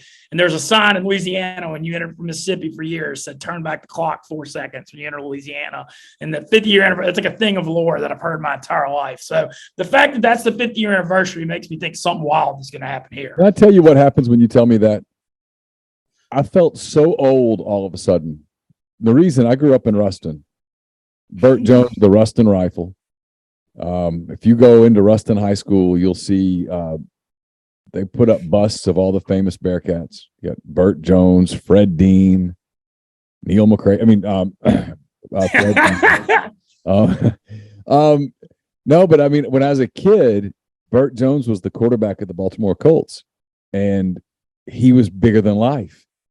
And if you saw him around town, you're like, oh my God, there he is. And now been 50 years since Burt Jones played in that game at LSU. My God, he must be pushing 70. I can't get over the fact that we're all this old. It's unbelievable. My old man, my dad was a student then, and he's 73 now. So crazy, but just I've heard about the lore of that game my entire life, so I wanted to make sure I mentioned it on here. When I look at this game, a lot of stuff to break down and get into. First of all, very high over-under. I'm seeing 68. We all remember the game 2 years ago, that 55 to just 50 nut game where Keyshawn Butte and that crazy Louisiana rain at 310 yards. They got him going last week. He finally had a 100-yard game. And LSU's offense got, untracked in a huge way last week. They hadn't looked anything like that all year. They scored 45 points. They had 6 touchdown drives on their first 6 drives were touchdowns. I think it showed how much Will Campbell, their freshman left tackle out of Monroe, makes a difference. He was out against Tennessee, and it certainly seemed like he makes a big difference on the offensive line. When I look at this game, few factors to factor in. Your point that Moscona made about the unranked team over the ranked, that's actually a trend I follow in gambling. I usually bet the unranked team in that spot. The stuff that I'm concerned about in the Ole Miss end. Jackson Dart's first big start in a crazy environment. This is the first one. Look, I love Jackson Dart. He's been great with his legs. The vertical passing game has taken off in a big way the last couple of weeks, which was really my biggest Ole Miss concern the first few weeks. Now the way, you're seeing Mingo and Watkins are really getting them going down the field.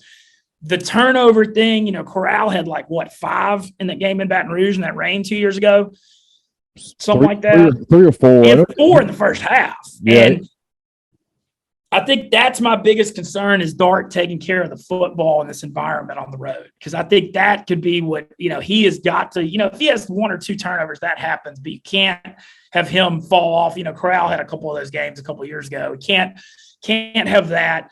Obviously, there's a lot of concerns about Ole Miss's run defense, about what Auburn did last week, but LSU doesn't really. I mean, I know Auburn hadn't had the greatest running game, but LSU doesn't have the best running game this year. Daniels is certainly mobile and can beat you with his feet. I think Ole Miss should be able to run the ball pretty well against LSU. I love this Ole Miss running game. 448 yards last week. Are you kidding me? Offensive line playing great. Love Zach Evans. Love Judkins. To me, it's going to come down to – it literally comes down to Dart taking care of the football. I mean, I know that that's very cliche, the team that turns it over less is going to win. But that's my number one concern going into this thing. Yeah, I like the over. I'm going to tell you that. I think it's going to get wild, too. I think this thing could get into the low 40s, high 30s, easy. I do. I think Ole Miss is going to score a lot of points, and I just think LSU is going to do the same. I mean, I think Daniels is going to get his, and 2 years ago, Keyshawn Butte caught 300 yards receiving. Yeah, that was one of the craziest performances I've ever seen. I mean, Ole Miss was double and triple covering him at the end. You knew it was. It still couldn't. Yeah, it was unbelievable. It should be a wild game. I anticipate just craziness, but who knows? I told you before we started, we do Neil's picks on Thursday, and I'm picking Ole Miss. I don't know how confident I am. I mean, Moscona asked me earlier the week, what do you think? And I said, flip a coin. And I kind of think it's a flip a coin game. It will come down to turnovers and weirdness and how you handle that weirdness. Yeah. So my thing about the Ole Miss side of it, I don't like the line screen, makes me concerned. But Lane Kiffin, the culture is different now. There was the whole we are Ole Miss thing. We get a lead in the game and you're waiting on us to blow it. Those days are over. Ole Miss 17-2 in their last 19 regular season games. Yep. This team's a close game. They believe they're going to win it. And I know that sounds cheesy, but that's a real thing where the fan base and the players are just hey, I don't know how we're going to do it, but we're going to win. And I think this Ole Miss team truly does believe that now. This thing feels like a barn burner that can go either way. I think Ole Miss can get it done. I'm probably not going to bet on this game. I'm going to just sit back and watch it. I remember 2014. Granted, that was a 10-7 game, but it was a similar spot where Ole Miss was number 3 going in there as a favorite. I think we're a 3 or 3.5 point favorite and lost. But that team was something about that team was a Hugh Freeze team, and they were tight. He was starting to get tight. Hugh was getting tight. It's totally different with this group. Look, they might go lose, but it won't be because they're tight and starting to freak out. It'll just be because they got beat. It's just a weird dynamic in this LSU-Ole Miss rivalry where LSU always acts like they're above Ole Miss, and now Ole Miss is top 10 and LSU's unranked. And it gets their fans quite hyped for it, to say the least. And this atmosphere is going to be outrageous. Look, I think Ole Miss can pull this thing out. I really do. I mean, I believe it. Like I said, Dart taking care of the football is my number one thing. But, there's a chance I might homer take Ole Miss right before kickoff, but I'm not placing a big bet on it. But I'm definitely not going in here saying Ole Miss is going to lose this game or anything like that. I think Ole Miss can win it. But I think it's, I've seen these games through the years in Death Valley. I mean, these games are just nuts. They fly off the rails and anything can happen in them. And I think that's what we've got here on our hands. Agreed. All right, Mississippi State heads to Alabama. Bama loses last week. State got beat. State's getting 21 points at Alabama. Is that line big enough? Man, the State thing, look, I have it out with their fans on this, but this Will Rogers thing has to be discussed. Everybody just oh, look at this dude's stats. He's throwing for 1 million yards. Cool, bro. You can check it down in the flat better. It's Alex Smith in the late NFL part 2. Anytime you make State, and I know he pushed it vertically down the field a little more against Arkansas and A&M, but what happened at Kentucky and at LSU, like, give me a break. People acting like this dude's some top 5 quarterback. Come on. And I just look, Bama, this is a solid bounce back spot. 21. I haven't seen enough out of Bama this year in these games to want to lay 21 points with them, though. I do think they'll win. Also, I'm going hot take. Jeremy Pruitt's going to be Bama's defensive coordinator next year. I'm saying it right now on this podcast. Oh, I just have a feeling that what I saw in a Golding and Pruitt's second year off, I feel like I'm seeing the future that something's going to happen on that. You could be right. A game I'm kind of excited for some reason. I'll be writing and working and I won't really see it, but I'll kind of be following it a little bit. Texas A&M -3 at South Carolina. Yeah, I'm curious about this one too. Just A&M, I know they played pretty well at Bama, but I think they're getting too much credit for that. I don't think that was because of them. Bama turned it over 4 times to let them stay in the game. Bryce Young didn't play. Yeah, but I mean, if Bryce Young plays in that game, I think Bama would have won by 4 touchdowns. I literally think that the turnovers, that was the only reason that was a football game. And A&M's getting all this like, oh, A&M took all these strides forward. Like, okay. Like, I don't know that I see it. In a weird way, though, I hope A&M wins this game because I think it'll set up our game next week better if A&M wins. Like, if they lose as a road favorite here and they're a home underdog next week, that'll, like, I don't know. That's – but regardless of that, I mean, South Carolina, I just don't trust them. I know they beat Kentucky, but Kentucky without Levis, that offense was a mess. South Carolina had a good year last year under Beamer, but they were super overhyped going into this year. And I don't think Spencer Rattler has a big arm. Cool. I hadn't seen anything out of him that makes me think he's an elite quarterback. So I kind of think A&M's actually going to go get this done because they got a big edge in the trenches. Yeah, I'm kind of that way too. Another Big 12 game I want to get your thoughts on real quick before we switch to the NFL. Kansas State goes to TCU, just a 3.5 point line. TCU only favored by 3.5, which is kind of makes me wonder what's up. That's what I think too. Kansas State's also a super feisty underdog and extremely well coached.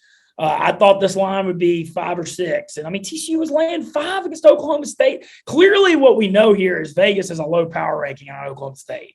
If Oklahoma State's getting 5 at TCU and K-State's getting 3.5, like what? Mm-hmm. So I actually like K-State here. I know it's a tough spot on the road, but this line, just the same thing you said is what I think too. And I also think Kansas State, you look at them historically, they're a really tough underdog, and they kind of struggle when they have expectations. We saw them drop that Tulane game, who's now in the top 25 and bowl eligible. But I'm leaning Kansas State here to get this thing done. All right, NFL. You've been kicking ass on the NFL, and so I'm really interested. There's some games that I'm really, really interested in this week, and I'm going to probably approach this from the Ben talked me out of this angle. And we'll start right at the very first with the game that I need you to talk me out of. The New York Giants, all they do is win. Have an identity. They've won away from home. They've won at home. Saquon Barkley having a really good season, and they're really utilizing him well. They go to Jacksonville to play a Jaguars team that is doing the roller coaster. Whee! Up and down. The Giants getting 3 in Jacksonville. Tell me not to bet on the Giants. Tell me why not to bet on the Giants. Give me something. I'm going to tell you not to bet on the Giants, that I like Jacksonville, just like you're asking. I think a big part, look, don't get me wrong. So when you look at the Giants this year, the second half adjustments are phenomenal. The coaching staff, Wink Martindale, last week I was on them against the Ravens because Wink Martindale was the defensive coordinator for the Ravens, and he knew everything about Lamar Jackson. I said that. You said it. You did. You nailed it. But this game, Jacksonville, these Florida trips are a little weird when you go to Jacksonville or Miami. Especially if they're hotter, it's like a weirder kind of trip. Also, Doug Peterson, will have Jacksonville ready. They're due a win after their last couple weeks. Had a tough loss at Indy. And, I do think the Giants are going to make the playoffs and stuff, but they're way due to drop a game here. Big wins against the Ravens and Packers. I just feel like this is kind of like a comeback to reality game a little bit. I like Jack. I don't love Jacksonville, but I like them. I think they get it done. I think Lawrence has a big game. And, I could actually see the Giants struggling on offense a little bit here too. All right. You talked me out of it. Thank you. All right. Next one. Because I like the Bengals in this next one at home against the Falcons. The Bengals giving 6. I have a feeling that people are starting to overvalue the Falcons a little bit. They beat up last week. They Niners, not San Fran, but San Fran's got half their team out. They got they're one of the most injured teams in the league. And San Fran's been riding a roller coaster kind of a team. Spot the Bengals have to have, for as bad as the Bengals have been, 3-3, they're right there at the top of their division because their division sucks. So everything that they want to do in terms of making the playoffs and scaring somebody is right there in front of them. I think they beat Atlanta, and I think they beat Atlanta going away. I have a feeling by looking at you that you disagree. Well, the thing is, Atlanta's 6-0 against the spread. I mean, they're 3-3, but they've been like playing so many close games. And I agree with instinct wise, Cincy back at home with it all in front of them. They obviously got to go with Burrow and Chase, as that was like the most. I mean, was that not the most obvious thing that was coming ever last week? The Jamar Chase thing. I don't know. Like I was saying, I don't bet against the Saints ever, but like the Chase over 78.5 last week. And he didn't even get it till the fourth, but like, come on. That was obviously coming. Then he got it. Yeah. I said 150 and 2 TDs before the game, and he ended with 130 and 2. But so the thing with the Bengals is I agree with what you're saying on principle, but I just can't stand Zach Taylor's play calling, and it just drives me nuts. I think their offense and they did get it going in the second half against the Saints, but I feel like they've underachieved on offense all year, and we've talked about that on here. And the other thing is, like, if the Bengals do get up a couple touchdowns, Atlanta could backdoor cover here. The spot would say probably lean Cincy, but like Atlanta, the Cincy run defense looked bad last week. Saints ran for over 200 yards in that game, and Atlanta's got a pretty good running game. It's not as good since Cordarrelle got hurt, but until Atlanta doesn't cover, I can't bet against them. So I think I'm going to sit this out. All right, another noon game. Packers go to Washington to play the Commanders. Green Bay, a 5-point favorite. These Green Bay unders, I mean, I know that Washington has a bad defense, but just what's going on in Green Bay right now is a testament. The NFL game has changed the last few years. Everything's about the passing game. We know it. We know the rules. You can't skimp on the wide receiver position anymore. You can't. And, it's just what they did to Rodgers, stripping him with Adams and everything they've done. Everybody's like acting like, what's wrong with Rodgers? I'll tell you what's wrong with Rodgers. Look at his freaking receiving core. He's got Romeo Doubs and Alan Lazard. He's got Randall Cobb. I mean, he's got nothing out there. They've stripped him completely bare, and that's what's happening. I kind of lean under in this game, as my thoughts. The thing with the Commanders, though, they'll probably be better with Taylor Heineke than Wentz. Now that Wentz is out, I mean, I feel like Heineke played hard and the team liked him last year. Honestly, I might even take the Commanders now that I mention it, because it just seemed like, I'm not saying Heineke's like better overall, but as far as like a 2 or 3 week thing and a new energy, and he kept them in it last year and he fought hard, like things just ain't working with Wentz. So maybe a change is good. Detroit heads to Dallas. Last I heard, I guess this is Prescott's return. Is that right? Is he going to go? It is, and I think he's ready to go. They were saying the ball was popping last week, and look, what happened last week to them, that was probably for the best overall, because all these idiots around the country are like, oh, Dallas was better when Dak's out. Like, okay, Cooper, he finally turned the ball over last week, but all he was doing, he gave 100 yards in that Rams game. I mean, literally that defense was winning every game for him. They're going to be a hell of a lot better with Dak. They're going to be more explosive on offense, especially now that Gallup's back. I think Detroit, from what I've seen, they're not the same on the road. They've been scoring a lot of points at home, but their last two, they got shut out at New England. I mean, I think Dallas might kick the crap out of them here. Detroit is I believe they're off a bye, though. But, Dak coming back, the over-under's 49. I don't know. I lean Dallas here. I think this is right. I do too. I actually think Dak, this is a great spot with how bad Detroit's defense has been this year. If Dak starts, be on the lookout for all his bets, touchdown passes over. He's going to want to come out and have a big game and put an end to this like Cooper Rush stuff. Tampa Bay heads to Carolina. The Panthers last week were a 14-point dog. This week they're an 11-point home dog in the NFL. You just don't see that very much. Tampa minus 11 at Carolina. What I'll say about this game, I hit that hard last week. Remember what I said about that Bucs Steelers under? Yep. 2018 final with Tampa's struggles right now. I'm taking under again here. I mean, I know until Tampa is playing games that are just flying under on the road. Carolina's D played hard against the Rams. Like PJ Walker completed one pass past the line of scrimmage last week. I mean, it's bad. So I'm kind of thinking Tampa wins, we see Tampa win some ugly 21-6 game or something. I don't know, but I'm on under 40.5 here is where I'm at. Okay. Cleveland goes to Baltimore. It's the Browns and Ravens. Cleveland getting 6.5 in Baltimore here in this AFC North game. I'm done with this Cleveland team. They pissed me off so bad. I bet them last week. And the week before the Chargers game just ripped my heart out. And then last week, why God – I don't know why I took them. I don't know. That was the one last week early. I'm just like, what am I doing? This is not good. The only thing on this one, though, Baltimore's just not putting games away right now. I mean, they get these leads. If you want to take the Ravens, take them first half. They get the lead every first half, and they've won 3 10-point fourth quarter leads this year. Yeah. Cleveland also, the Nick Chubb in the running game could keep them in it, and 6.5. You got to watch out for these divisional games in the NFL. Those division games where the teams know a lot about each other, it's not the easiest to lay a lot of points. So, maybe I try something different and go Ravens first half here instead of the game with the trend on them. All right, another division game. Two teams that know each other well. AFC South, Colts at the Titans. It's a 2.5-point Tennessee spread. Tennessee's off a bye. I think Tennessee's going to win this game. I know they won that first game 24-17. Colts have, had the bounce. They beat Jacksonville last week, had a good win. But I'm kind of looking at under 2 here. Neither of these teams have any playmakers at all. Pittman's pretty good for the Colts, but Treylon Burks, who you and I both like from Arkansas, is hurt right now. Yeah, and I could see this being like an ugly or low-scoring divisional 2017 game. Somebody wins. Both these teams know a lot of each other. They both need it in the AFC South. But it's hard to imagine a Ryan Tannehill, Matt Ryan shootout without many weapons in the passing game here. All right, here's another one that I like, and I need you to talk me out of it. The Jets head to Denver. It's a 3:05 game. The Denver sucks. They stink. They suck, and they're giving 1 point to a Jets team that has played pretty damn well. Is the home field advantage worth this much, Ben?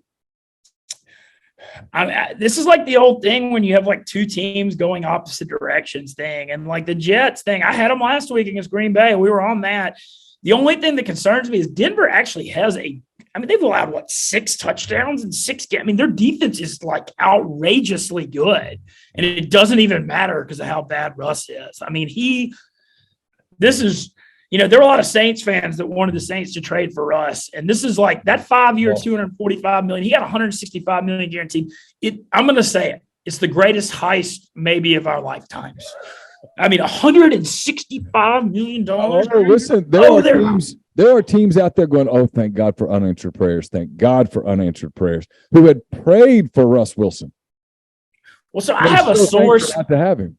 I have like a source that's good friends with the Saints front office guy that I can't name or anything, but I asked a lot about last year when the Saints were talking about, remember they tried to trade for Watson and all that, and they said the Saints had no interest in Russell Wilson because they thought his tape was trash the last couple of years when the Saints were trying to figure out the quarterback thing. And so, the thing is, I know the Saints are a mess right now, but at least they don't have $165 million locked up in the future. As far as this goes, I know what you're saying.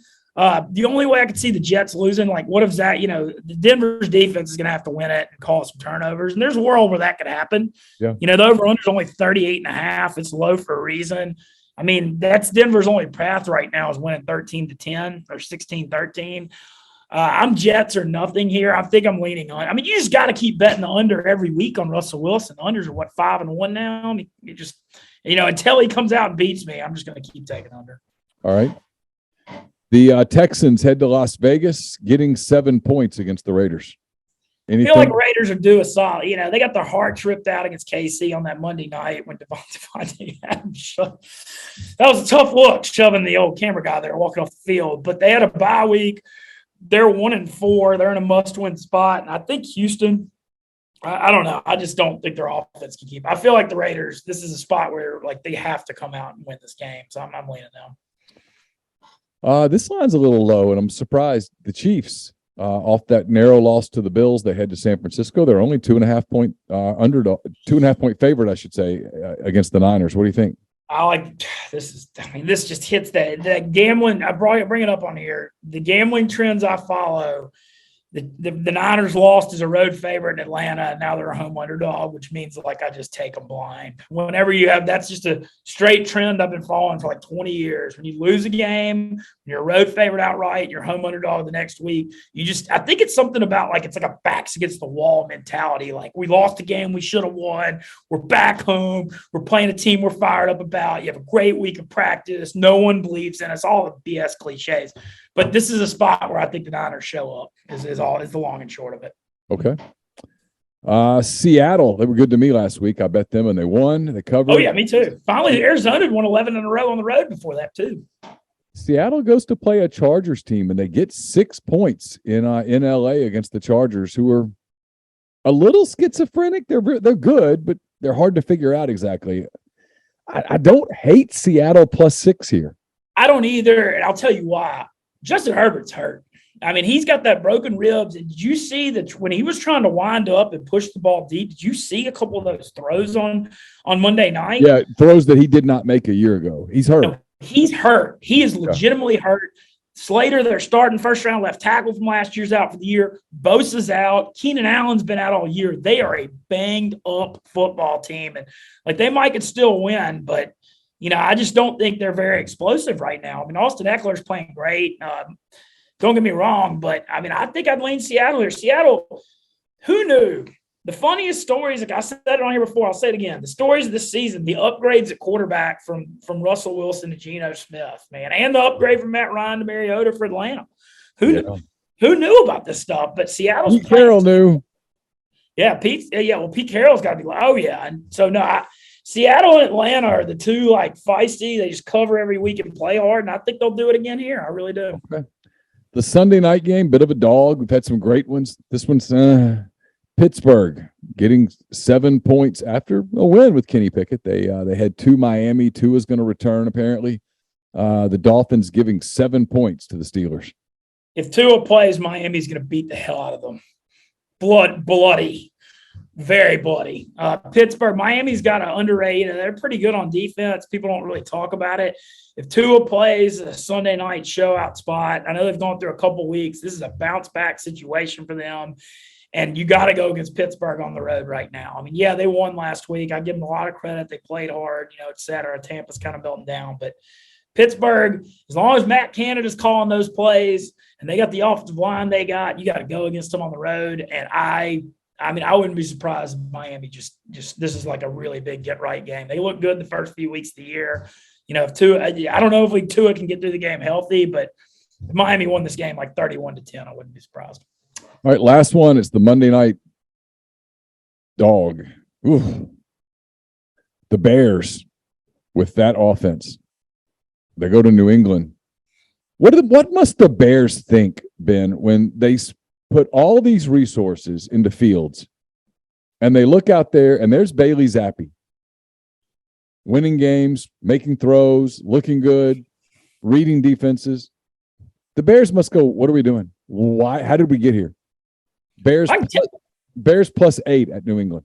I can tell you exactly how they got here. You draft Justin Fields, and then you go hire. How do you go hire Aaron Rodgers, quarterback coach from Green Bay, to be your OC, and that's the guy you want to coach Justin Fields? What sense does that make? Like, okay, you're Aaron Rodgers' quarterback coach. Like, that him and Fields couldn't be more different. Go get Lamar Jackson's quarterback coach, or go get somebody that makes sense. I mean, that's got to be the easiest job in the world, being the Aaron Rodgers quarterback coach. That's a horrible offensive coordinator hire, and they got no wide receivers.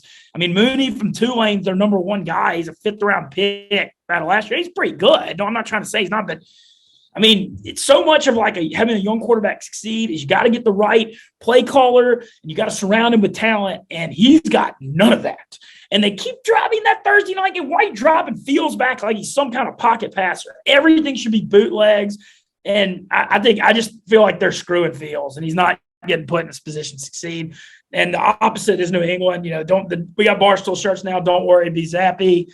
But New England looks good, And you know what New England's doing? Last 2 weeks, they're kicking the crap out of bad teams and bad franchises. They shut Detroit out. They smacked Cleveland. They're going to smack Chicago at home. And I know it hates a lot, but I don't care. I'm with you. I'm with you completely. All right, Ben, as always, man, thanks so much for the time. I know a few weeks away. We're gonna see you maybe in Oxford. Oh yeah, for Alabama. can't wait next few weeks for Ole Miss. I'm definitely coming back for Bama, and that's going to be a really special week. Baseball team getting their rings and everything. That's going to be cool. So yeah, but everything's good. Just I don't care if Ole Miss wins, 42-41. Just pull this dang thing out in Baton Rouge. I literally don't care how you do it. I mean, oh man, this one means so much. So hopefully Ole Miss gets it done. I'll just say it there is literally nothing I enjoy more. And you're from Louisiana too. Ole Miss beating LSU is my favorite thing ever. Always is. And don't get me wrong, I love beating Mississippi State, but I didn't grow up. There's like that weird dynamic. I didn't grow up, my mom's side's from Mississippi. I mean, I grew up around the Egg Bowl some, but I grew up dealing with those guys from Baton Rouge. And like when Ole Miss beats LSU, I'm almost like there's zero things in the world that make me happy. I understand. When I was a kid, I was an Alabama fan growing up in Louisiana. And when I was a kid, I just cheered against LSU every week, no matter who they played. I just cheered for the other team. So yeah, I get it. Just something about when Ole Miss beats them. It's my favorite. Like that baseball series, I swept them down there. Oh, so kid, look, I believe Ole Miss can get it done, and just can't wait. And man, it's just such a big weekend too. You gotta love it. Ben, as always, thanks so much for the time. Look forward to visiting with you next week. Have a great weekend. Okay. Yeah, and everybody check out Barstool Sportsbook open at LeBare's Baton Rouge this weekend. Thanks again, Neil. Our thanks to Matt Moscona, to Ryan Brown, to Ben Mintz tonight for hand raise, guys. Appreciate those of you in the stream for being with us. Appreciate those who were kind of hoping for a call-in show tonight. Understand that we'll come back with one of those next week here on the show. At least that's the plan, and then maybe we'll make up for it next Saturday after the Texas A&M game. We will have a call-in show for you on Saturday night. I will be in Baton Rouge on Saturday. At least that's the plan. Ole Miss at LSU 2:30 on CBS. I'll have complete coverage at rebelgrove.com. Chase Parham will start a live stream shortly after the game is over, and he'll bring you the MPW digital post-game show. Jeffrey Wright will join. Brian Rippey will join. I will join from Tiger Stadium in Baton Rouge. We'll give you the recap of 7th-ranked Ole Miss and LSU meeting once again in one of the big rivalries in the South. One of the most fun games to cover and one of the most fun places to cover that game. Ole Miss and LSU. So we'll have complete coverage of it. And we'll be back on Monday with one last look back at LSU, and we'll start looking ahead to Ole Miss at Texas A&M next Saturday night in College Station. So again, thanks to Ben Mintz, thanks to Ryan Brown, thanks to Matt Moscona, and thanks to you guys for making us a part of your week. Don't forget, we're brought to you each and every Thursday night by Comer Heating and Air, Southern Air Conditioning and Heating. Make sure that your heating system is ready to go. Get in touch with them. They'll make sure of it so that you can avoid some sort of a disaster in the event that your system's not safe, and where you can stay warm in the event that your system just needs a little bit of work. So Comer Heating and Air, Southern Air Conditioning and Heating. Again, thanks for being with us. I'm Neil McCready. Until next time, take care.